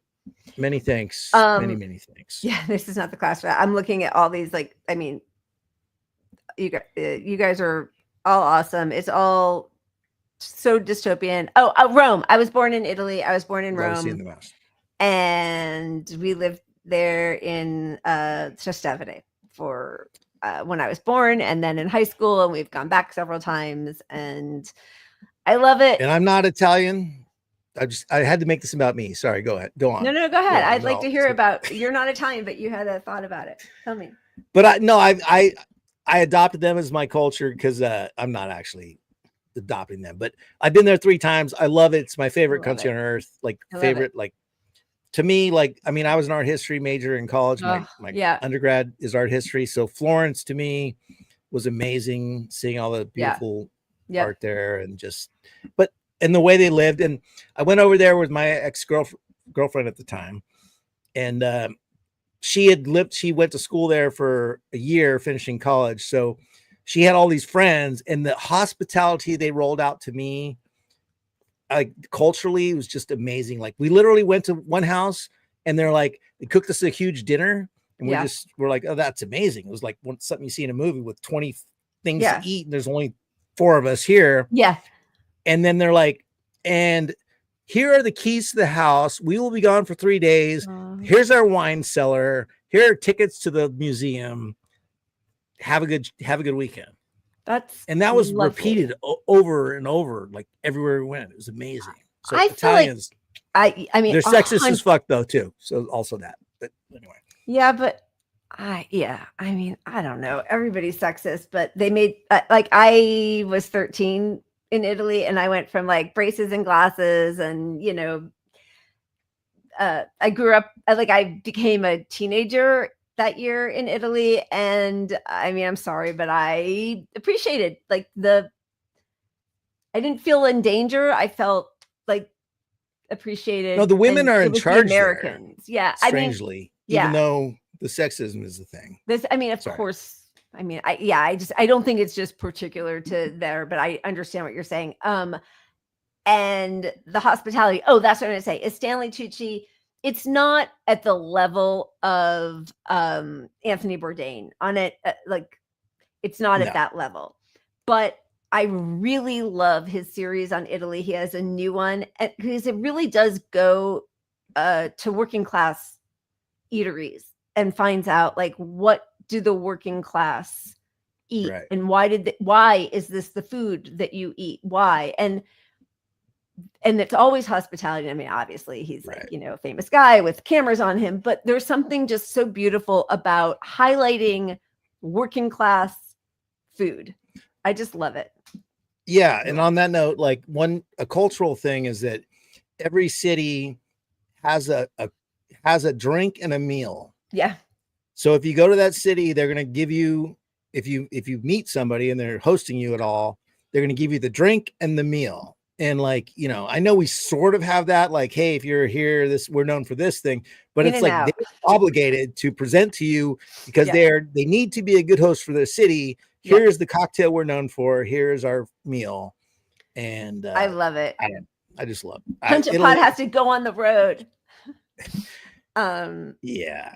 Okay. Fund our trip to Italy is all I'm saying. It's really important. That's all. It's very important. We go to Italy. It's important for Punch Up. We're going to spread leftist politics. Yeah. All right. I'm gonna sorry, I keep talking. Yeah, baby.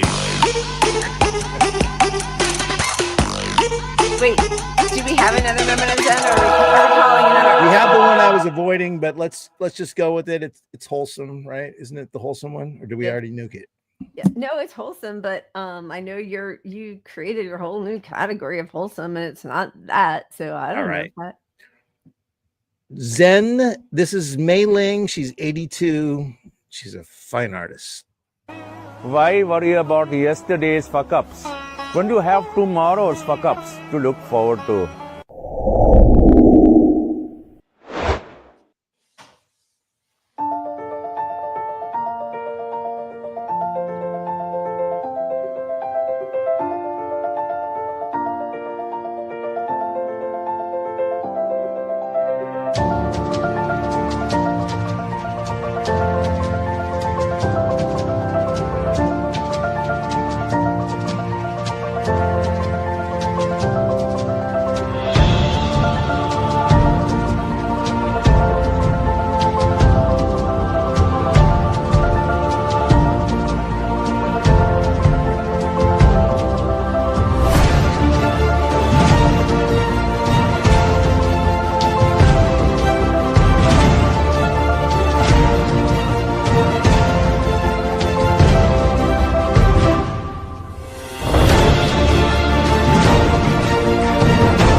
I made it back. I had to run to the bathroom. Oh, no worries. I love that. The fact that it was upside down is kind of amazing because, like, if you look at what she threw up there, it's like some gimmicky carnival art locally. They do that a lot with the upside down stuff, but like, she built that thing up in layers forever, and like the fact that she's so old and taking so much joy in it also is like amazing to me. I agree. And so Josh is my husband, for anybody who doesn't know, and my mom is an artist. She does figurative sculpture. Wait, you're married? We're married, and we're on the kiss cam at Coldplay. No, I'm kidding. And I think she would not appreciate the technique because it feels gimmicky, but I also agree that here is an 82-year-old woman getting joy out of creating something, and like there's so little of that happening on any level right now that to me, Yeah. like it's not how I would make art, but I'm also, you know, I But haven't also, read like- a novel in 2 years. Like I read all the time, but I haven't just like sat and tried to like be creative in a way that I used to. So I just have to sort of feel Same. happy when I see it, you know. And we're clearly entering the next era of art where, or not art, but just cultural era of relevance of like AI and technology is so everything in our lives. So if you fucking draw something on a napkin and I think it's adorable, like you're a fucking hero to me. Like, I don't care. Like you didn't like tangible handmade stuff. Somebody chips away and builds a fucking wood stick. I don't like, that's more valuable to me than fucking the guy who's good at using AI to send out termination letters to people who live in apartments who fucking were $5 late. Yeah, exactly. Short and late. I mean, I totally agree. I am writing this down just so we don't, because we get into this thing where we forget if we've shown something or not. So we have a checklist. I'm just gonna delete it. We're good. Try to make sure that we know. Yeah, like that's that is an endeavor to sit down and just decide to do something that might not reap any financial gains, but just for the joy of it. Like actually just doing something for the joy of it. That's pretty beautiful. And you know, like whenever we go out towards the beach, which we have a family day this Friday, I'm very excited because it's really difficult for the four of us all to even get like, you know, a 6-hour carve out for a schedule. But, you know, we go to the pier and there are a lot of artists who are sort of gimmicky, but like they're sitting there doing something with their hands. And I don't know, there's just something really, or people are telling jokes, or some people are like, you know, dancing for money or playing music for money. And like that's one of the things I love when I'm in Rome. I love that. Like we love that. I love talking to the people at the Alimentare or wherever. And we sort of in this country, because, and I do think it's by design, of course, because they want us all like overworked and frustrated and get in your car and go to the place. But like, I don't want to talk to anybody. Like, and if the person in front of me in line at the grocery store is having a conversation, I'm like, oh my God, like what I need, like I have the next place to go. Let's go. And there's just something so beautiful about slowing it all down. Yeah. All right. Are we moving on? Are we, okay. There's so much. Israel, Democrats, which way are we headed? Well, it's almost 7, so we can't go 2 ways. We got 1 way to go. You pick it. Well, I mean, this kind of crosses both a little bit, but I really did want to show this video of Mahmoud Khalil talking about Jews feeling unsafe in New York and in this country because, you know, it's something that keeps happening. And for whatever we all think, and there's a lot of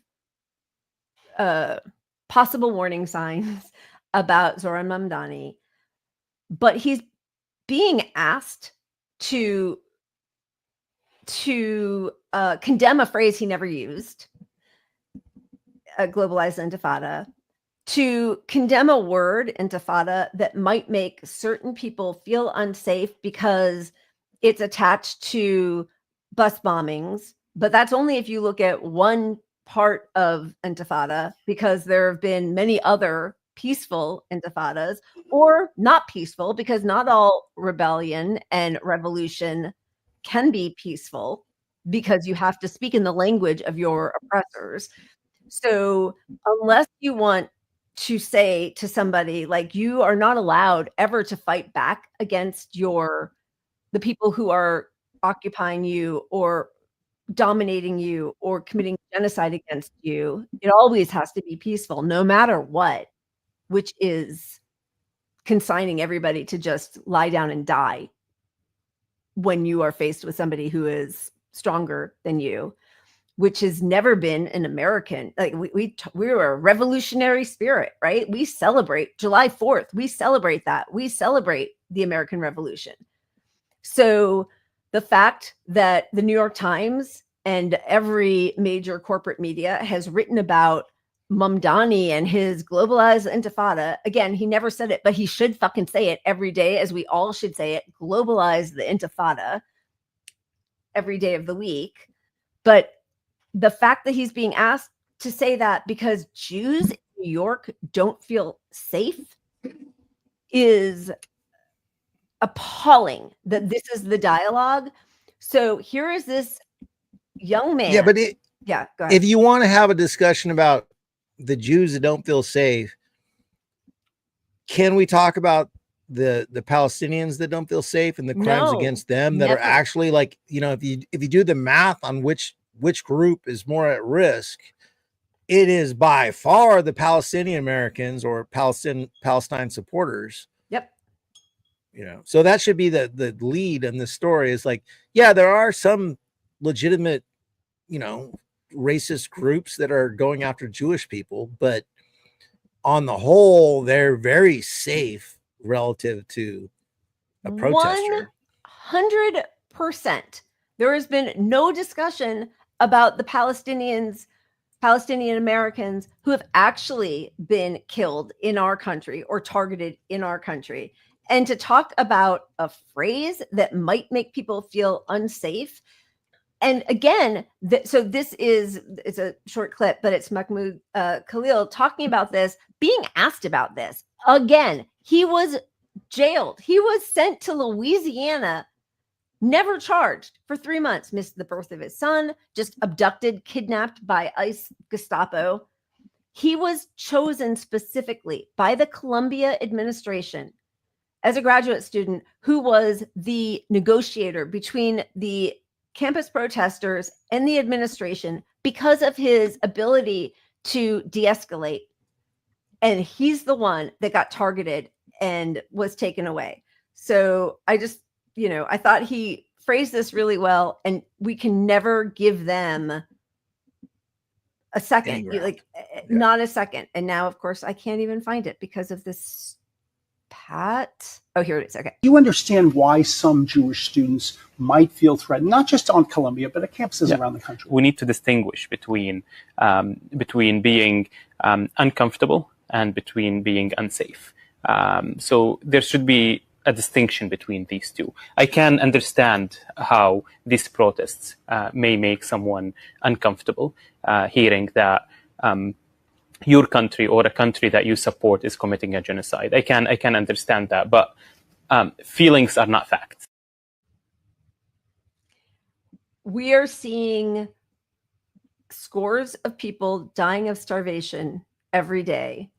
We are seeing, again, blown up children being carried in the arms of their parents, missing limbs, missing half their bodies. People who are just going for aid. This is I think he's a British doctor, a surgeon, Dr. Nick Maynard. It's a hunting game now. It's a joke to the IDF, and they are scoring points for where they are targeting.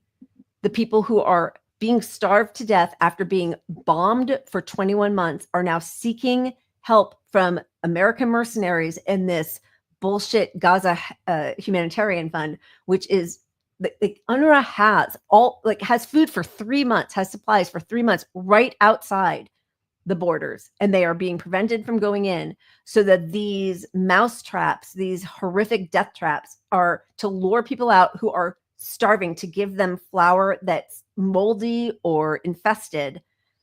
And then they gassed people to death and shoot them as they are coming, being funneled into these concentration camps seeking aid. They're being killed by American mercenaries and IDF. And they've started to notice a pattern that different days, different people have different injuries. And I've seen, I think, probably a dozen now seriously injured young boys who have been shot in the abdomen or the chest. One of them, a 12-year-old, died on the operating table because the injuries were so severe.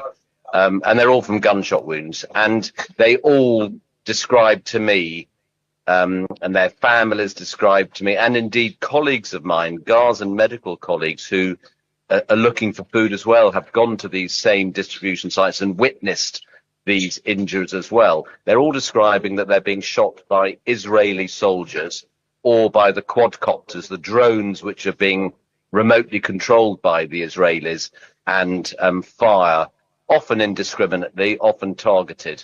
And I'm seeing we're all seeing a very clear pattern of injuries. I've seen the abdominal injuries, but my colleagues in the emergency room describe a very clear pattern where on particular days they'll see different body parts targeted.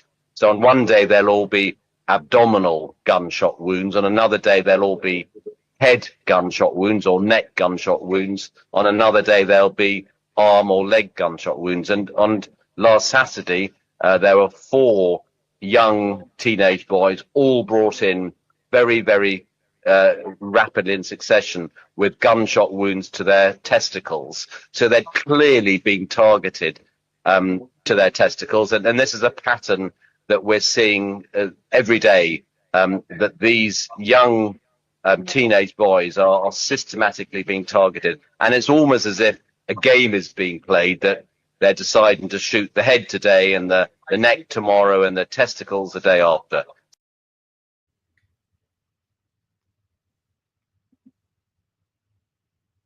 Thanks. The fact that we aren't storming 2 years into this and we haven't stopped this part of it, even like that food is waiting for these people, and we're letting our government stop the food from getting there in the name of like some fake sort of collaboration with us in Israel to provide aid, which is just removing the aid service that knows how to fucking do it, so that these criminal genocidal fucks can snipe kids and shoot them in the groin one day for fun. And we know we haven't stopped it. So this is the hey, our peaceful raise awareness with our politicians plan is not going to fucking do it. Nope.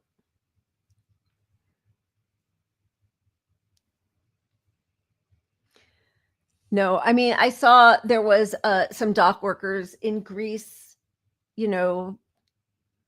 stopped a shipment or shipments. They refused to load weapons and cargo that's going to Israel. It just, it all feels like such small stuff in comparison to the horrors that are taking place. There are, in what was it, December of 2023, children in Gaza, which, 2 months in, 2 months, like, again, if a bomb went off anywhere, actually a sort of bomb did go off and killed three police people. I think there were police people in LA, but like, we don't even know the details of that. Yeah, who knows? Yeah. But like, if a bomb went off and started just like neighborhoods, apartment buildings, and they were like, there was a guy in there who we think was, not great, not good. I don't even believe any of that. But like, if that happened, if a hospital were bombed in any of our cities, we wouldn't stop talking about it the way we don't stop talking about 9/11 for decades, nor should we. Like, human life matters. And like in November or December, I think it was early December of 2023, they brought together a group of children from Gaza who put out a video asking the international, forces to help them and don't let them die. We are now 18 months after that video, and they are being blown to bits, starved to death. And, again, I know we all know this, but like, these sniper games happened in the peaceful March of Return, the Intifada nobody wants to talk about, apparently, where they, in 2018, where the IDF snipers in front of, hordes of Israelis who would bring their lawn chairs and picnics to watch the games would shoot at Palestinian kids mostly to see who could cause the most amputations.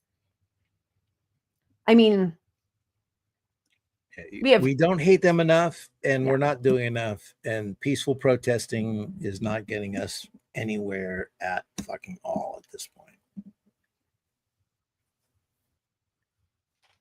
Yeah. We do need to be talking about solutions to what to do next. I don't fucking know. I don't either.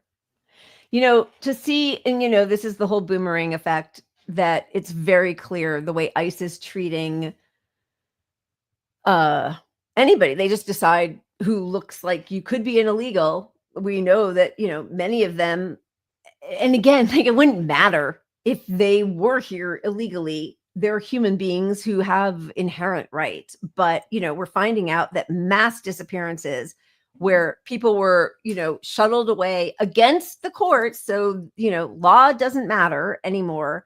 That first flight that went off to El Salvador, where Burial Garcia, he was on there. He has now been released. The was it, I think maybe a makeup artist, has now also been released. So, you know, there are a couple of highlighted people on there, but we know that 90% of those people had no violent criminal accusations against them. And I think in the high 60s had no legal accusations at all, but they were rounded up, deported.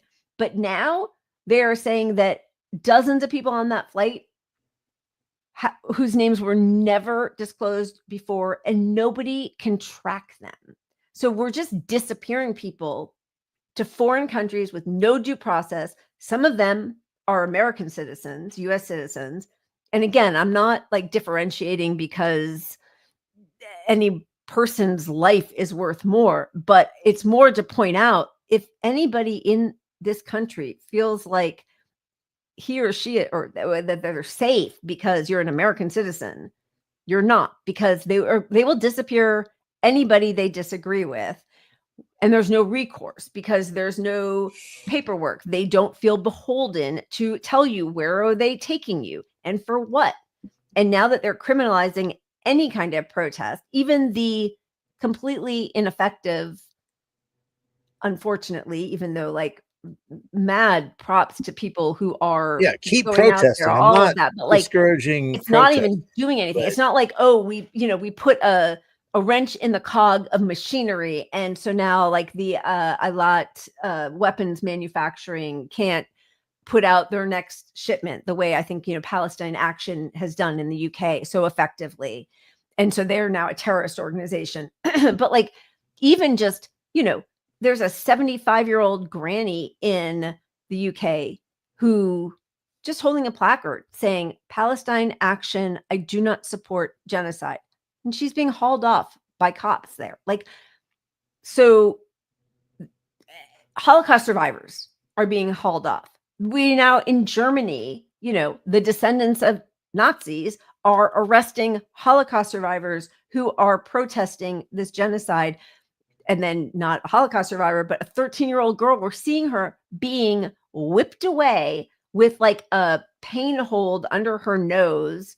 You know, they're trained on the effective measures to mass harm to the people they're arresting. A 13-year-old girl with his big old Nazi fist over her face with the hold under her nose, but also so she can't see, being 13, being led into a van because she's protesting a genocide. So, you know, it's all intertwined. And then, God, the video from Cincinnati on that Roebling Bridge the other day. The bridge, yeah. The point of that was the fascism. Like they want that to be the lead story. Here we are being abusive to you little fucking peon Americans, and don't protest because this could happen to you. That was what the whole bridge moment was. It was like, this could be you if you're at a protest. Just for anybody who didn't see it, I think it's worth it because it is so blatant and without any cause. It's somebody peacefully holding a sign.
Okay, I hate that it's Breitbart. Breitbart. But also, I Yes, don't even but- know if I don't know if that was posted as It was probably posted as this could happen to you. Haha, careful immigrants.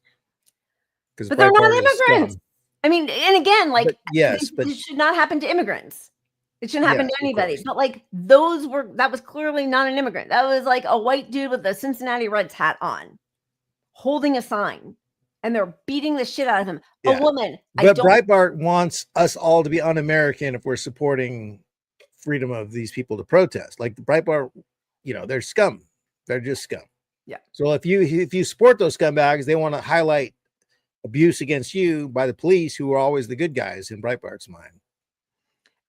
That was the Roebling Bridge in Cincinnati, which is my mom lives in Cincinnati. So, and I lived there for my last 2 years of high school. Like, we go over that bridge all the time.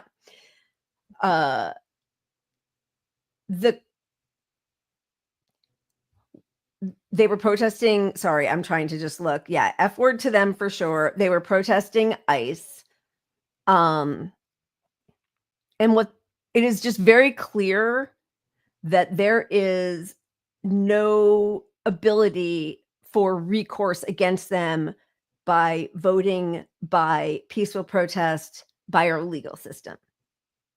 They are making that clear. So, like, you know, this is the thing that we all know, and it's not only MLK Jr., but because he's the one who's always sort of propped up as being the peaceful protest guy, they are making it very clear that their language, we have to speak their language, and their language is not nonviolent.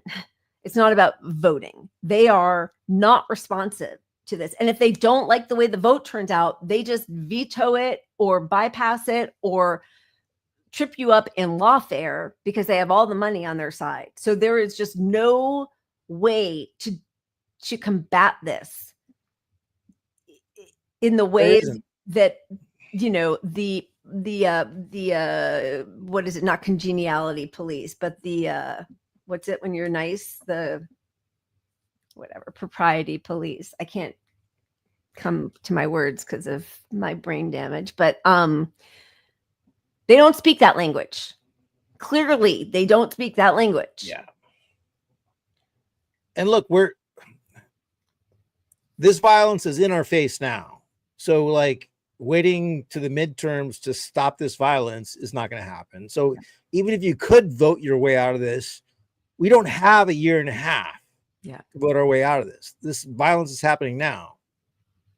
And if we vote our way out of it, even if we pass some ballot initiative to do something, right? Some civility police, there you go. But even if we pass a ballot initiative, the local government could unfund it if it was against their interest. They would just not fund it. It would be like a 4-year out thing because we need a committee to implement what the voters wanted, you know. So they have all control over us. You know, I still think in some levels our best effort is about initiatives, but like when it comes to urgency of the Gestapo and this police brutality and the cop cities being built everywhere and the authoritarianism that we're seeing left and right, we have to fight everything now as it happens. There's no waiting for anything. Yeah, there's no waiting till the midterm, which is what Democrats are doing. When they are not fighting against the most popular Democrat in New York, right? Who, like, they are fighting against him. They are trying to tear him down. And again, like, I'm going to have a lot to say, as we all are, when he, you know, as Bernie told him to modify his language on Israel. Fuck that. What are you talking about? But like, I almost wore my Bernie hat. I bought one thing Bernie related, even though I was like heavily in the movement. I bought one hat and I almost wore it tonight, crossed it out because of him trying to tone police Mamdani. Like, you're going to tone police the guy. You should be saying, hey, all you Democrats, listen to this guy. Listen to this guy. Instead, you're like, hey, here's my tip to you to approach this issue better. Like, no, this guy's winning already. He's winning on the Bernie, message. you're a fucking coward. Yeah. Like, you should be out there saying, everybody be like him. Everybody be like him. I will say that there is another glimmer of hope, and we just have to keep reminding these people that You don't like cowering to big business or genociders will do nothing. They'll still hate you. They're not going to vote for you. They're going to support either Adams or Cuomo. They're not going to, Wall Street's never going to support you no matter how nice you are. Even Bernie, they're never going to support Bernie, no matter how nice he is, no matter how to the, he's a center right guy in the rest of the world, right? They're never going to support him. What you will do is deflate your base, and then they're just not going to show up for you because you don't have fight. So globalize the intifada. In Minneapolis, there is a young man who's also a socialist, democratic socialist. I'm not entirely sure. U.S. citizen of Somali immigrants named Omar Fatah, I think is his name, and I can't find it anywhere. But he just got the endorsement of the Democratic Farmer Labor Party, which is the major Democratic Party in Minneapolis. And of course, Jacob Fry, who, I think probably a lot of us remember him from stumbling through the Black Lives Matter, defund the police protests after George Floyd was murdered. And he's he's despised by the communities of color. He's been completely ineffective, but he is now, he's the sitting mayor, young white guy, Jacob Fry, and now Omar Fatah is running against him. Just so we're all aware of what's happening, and I know it's late, but can we just play his? Of course. Okay. We all start our days in different ways, but we're all trying to get to the same place. A vibrant city filled with the love of family, friends, and neighbors. That's what makes Minneapolis home. We choose to live here. We raise our families here. We start our businesses here. We make our lives here. We work hard for the city we love. And we deserve a city that works as hard as we do. I'm Senator Omar Fateh, and I'm running for mayor of Minneapolis. From the streets to City Hall, Minneapolis is full of people with big ideas. But we don't have a mayor ready to invest in the long-term solutions that bring security to our communities. Imagine a city where everyone has access to the right public safety services at the right time. Imagine a city that invests in public education for every student. Imagine a city that backs all of its workers fighting for fair wages. But I don't want you to just imagine that city. I want you to live it. As a Minnesota senator, I've written and passed bills that made a real difference in the lives of working people, and I'm ready to bring that leadership to Minneapolis. When the city invests in you, you have more time to invest in the people you love. Block by block, you're already building the city you want to see. It's time you had a mayor willing to work alongside you. And I'm ready for us to build a city that works for everyone.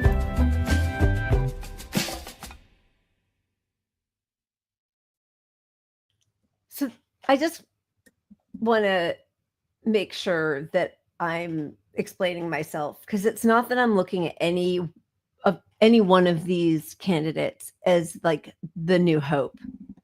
But what I do think that's important, one is on the left to hold these people to account, but also for the mainstream and regular normie lib Dems to understand how much the people, the working class, crave these messages. Yes, when they sell us out or make a wrong step, we call them out. And I don't think that electoral politics will save us on a national level.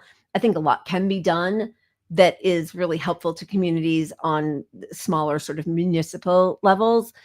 But I think it's on some level, it's a messaging, it's a public messaging project to say democratic socialism or socialism is what the people want. That is actually massively popular and appealing to most people in our country when those policies are explained. No, if you say, oh, he's a communist, he's a socialist, whatever, then people defund the police, and then people get in like, oh, I agree with what you're saying, I don't agree with what you say, whatever.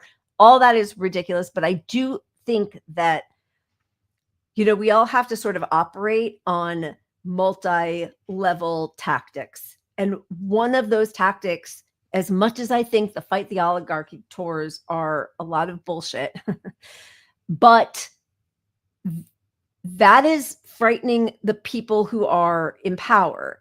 And the more those of us on the outside come out and say, yeah, we hate billionaires. Every billionaire is a failure of policy. There should be no billionaires. And the more that we just kind of reinforce that, the more power the people who are elected feel they have, and it's like a justification to say no to the people who are even higher than in power than they are. I'm not saying these are heroes. I don't think that's our whole solution, but I feel like it's one piece of the puzzle. And I think we're pretty much in sync on that one, because look, to me, the billionaire stuff, Bernie going around, they're not using it like they should. But the one thing that's going to happen with that is it keeps those opinions in the mainstream, and the public continues to see, regardless of where we go with that vote and that the thoughts we have about billionaires, they're still the bad guys, and the economic system is still the problem. So that's still front and center to people. But what we have to do is discourage people from thinking the real solution is Democratic Party. Yes. The 100%. Zoran is a case to make to all of our Democratic friends that, look, these things are popular. People wanted these he ran on all these socialist left things and won, right? Yep. So that would be phenomenal for us if he won, just to say, hey, okay, maybe we can elect some Democrats. Show me some Democrats running on these policies, and they're not doing it. So that's one thing. So maybe you get a couple more Democrats inside doing it if he's doing it. Right. Now they're going to say he's an exception. He's charming. He's good at politics. He's running against some corrupt Democrats. That's actually true. So that's where this next guy comes in. He's more ethnic, less polished, like media. Yeah. But he's running on the issues that people support. So, here's another case of even if you're not a Democrat and he wins as a Democrat, good. It's he's not like the Jacob Fry is like John Ossoff or Connor Lamb or whatever, so yes, I think that's a really good point, because what they're trying to excuse Mamdani's win as, well, he's so polished, he's like Obama, and he speaks really well, he has like a great vibe about him, but it's his policies, because Bernie doesn't feel like that. Bernie's not like releasing videos, that video of the picture of Trump, walking into this weekend, not a panicking or whatever the stupid hell he said, which comes, by the way, right off of all the ridiculous Joe Biden, Obama videos, right? Of them just like walking with sunglasses on. That was enough. We don't need any policy. It's not policy, it's branding. Cool look, right? And so, with Democrats, it's like, oh, we need to do more of the podcasts. We need better messaging. We need to let people know we hear and say, oh, well, it's just because he's got this great social media director, Mamdani. Well, Fatah does, and listen, I only know a few points of his platform, but he is running as a working class, pro-working class Democratic socialist. He is not polished. That wasn't a glitzy fun. Nobody's swooning the way we were sort of like, oh my God, look, here's another Mamdani video, the nip slip. Haha. That's not his vibe. He's just saying, this is what we need. We need to spend more time with our family, less time at work. Our work has to give us good wages. We have to be able to have good transportation, protection from our government. That's what I'm running on. And also, the racists are coming out of the woodworks against him in the most disgusting, even worse than against Mamdani, really vile memes and, insinuations and accusations. It's gross. Yeah. And he's still got that, right? So, nobody wants another Beto O'Rourke or Gavin Newsom or Connor Lamb or fucking Mayor Pete. God help me. I can't. But look at what's happening. This is New York. 4 people from New York City's Democratic congressional members, 4 of them have endorsed Mamdani. Nobody in the mayoral primary has ever gotten as many votes as Zoran Kwame And Mamdani got. And I fucking love that part, though. Yeah. That right there is beautiful for us as actual leftists to say, okay, you want us to take over the party? You're a big tent party. Give me your, because you talk to your Democratic friends and they're like, well, yeah, I don't like Manchin at all, but we need him there because, you know, we're a big tent and we can't have the votes in his state. Meanwhile, he votes against everything we actually want as leftists. So, like, yeah, you know, that example gets brought down. You can't preach this like we're a big tent party, and that's why we have to have these evil Republicans or evil right-wing people, but not the left, not the base in our party, but the people that actually are supported by everybody in the party. You got 4 people in New York supporting them, and even AOC was a reluctant supporter. Don't believe her bullshit. No, yeah. If there's She any came in, chance like, he would have 3 days lost, she would early. not have Yeah. supported him. Yeah. She wouldn't even vote. Like, listen, Marjorie Taylor Greene is a disgusting human being on every level. And the fact that she voted against giving more money to Israel's Iron Dome, which was then voted on by, I think, Thomas Massie, Summer Lee, Ilhan Omar, and Rashida Tlaib. And AOC, tirelessly working for a ceasefire, didn't vote for it because there's a difference between the defensive dome and, like, she's dead to me. She's dead to me. I don't want to hear any more about her. Disgusting. Bernie is not actually dead to me, but AOC is. But Bernie should be dead to me. Honestly, it's nostalgia with him. And the fact that he has a track record of being, you know, he has a whole history. AOC became Pelosi in 2 years. So I don't fuck We should her just do a entirely. whole show on how she's a CIA sponsored op. Like, there's so much evidence to that. Because unlike Mamdani, who, you know, as I reminded you, you didn't even remember, which I'm not, this isn't me like being a dick to you, sorry. But like 3 years ago, we showed him doing the hunger strike with the cab drivers, right? Like, there wasn't any of that with her before her big, oh, I'm just a bartender. And like, no, she was off, you know, being a, what's it called? If you intern for Kennedy and going to Niger and like, we got to do a little bit of a deep dive on that. But anyway, we probably should. All right, we've been on long. Yeah. Should we show something fun and then yes, wrap it? Show something fun. And I'm going to just pour a little more wine. I'm looking for something fun since this Do it. StreamYard, it's so hard to find it. I don't know think I where put them all it at the top. is. Okay, fun. God damn it. We don't have much. All right, but I do just want to say this. Oh, wait. No, the AOC doesn't even get APAC money. Right. But like she doesn't get PAC money either. Right. But like, then she supports everything that the people who do get that money get. So it doesn't even matter. It's selling out for absolutely nothing. Because it's less important that you get APAC money and that your positions don't get APAC money against you.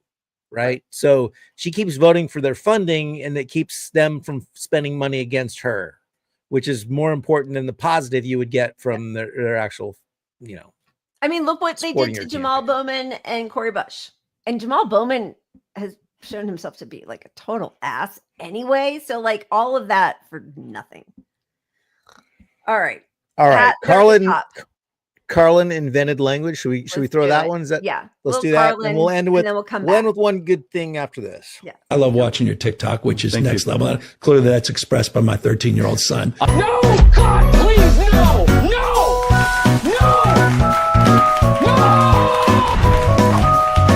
Smug, greedy, well-fed white people have invented a language to conceal their sins. It's as simple as that. The CIA doesn't kill anybody anymore. They neutralize people. Or they depopulate the area. The government doesn't lie, it engages in disinformation. The Pentagon actually measures nuclear radiation in something they call sunshine units. Israeli murderers are called commandos. Arab commandos are called terrorists. Contra killers are called freedom fighters. Well, if crime fighters fight crime and firefighters fight fire, what do freedom fighters fight? They never mention that part of it to us, do they? Never mention that part of it.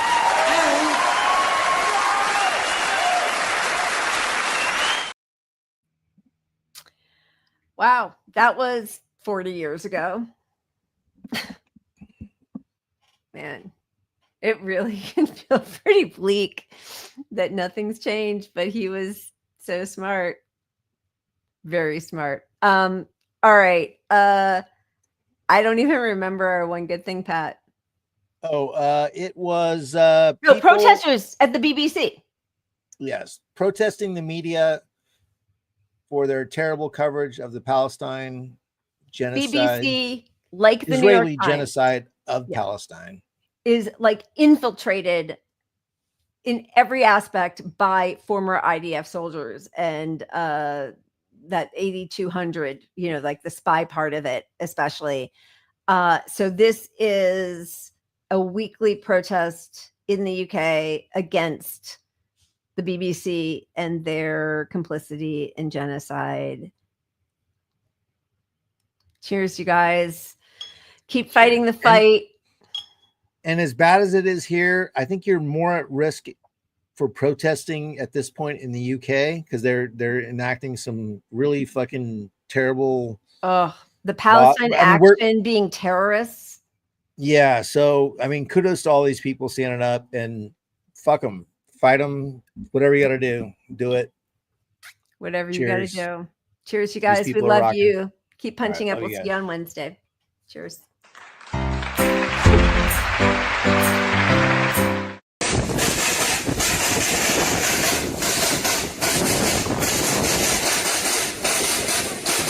Here we are outside the BBC Blackstock building, just as we are every single week, highlighting the BBC's complicity in the genocide of the Palestinian people. The BBC supposedly follows the same off-camera regulations that Channel 4 adheres to, but Channel 4 shows what integrity in journalism looks like.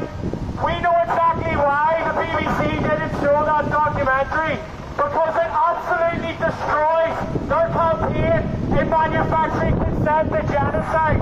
Anyone that watches that documentary and doesn't come away from it hating the terrorist state of Israel, then you need to get checked out, because it's absolutely horrendous what the Israeli army has done in Gaza.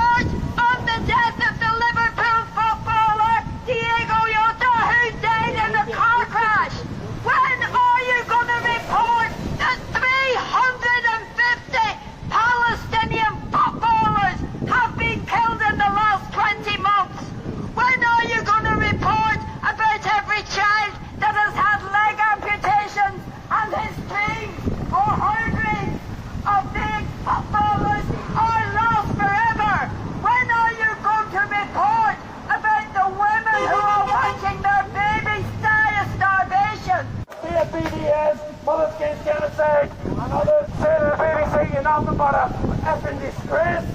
You need to report what's happening on the ground in Gaza. There's a live genocide. Live stream to our phones. What are you doing?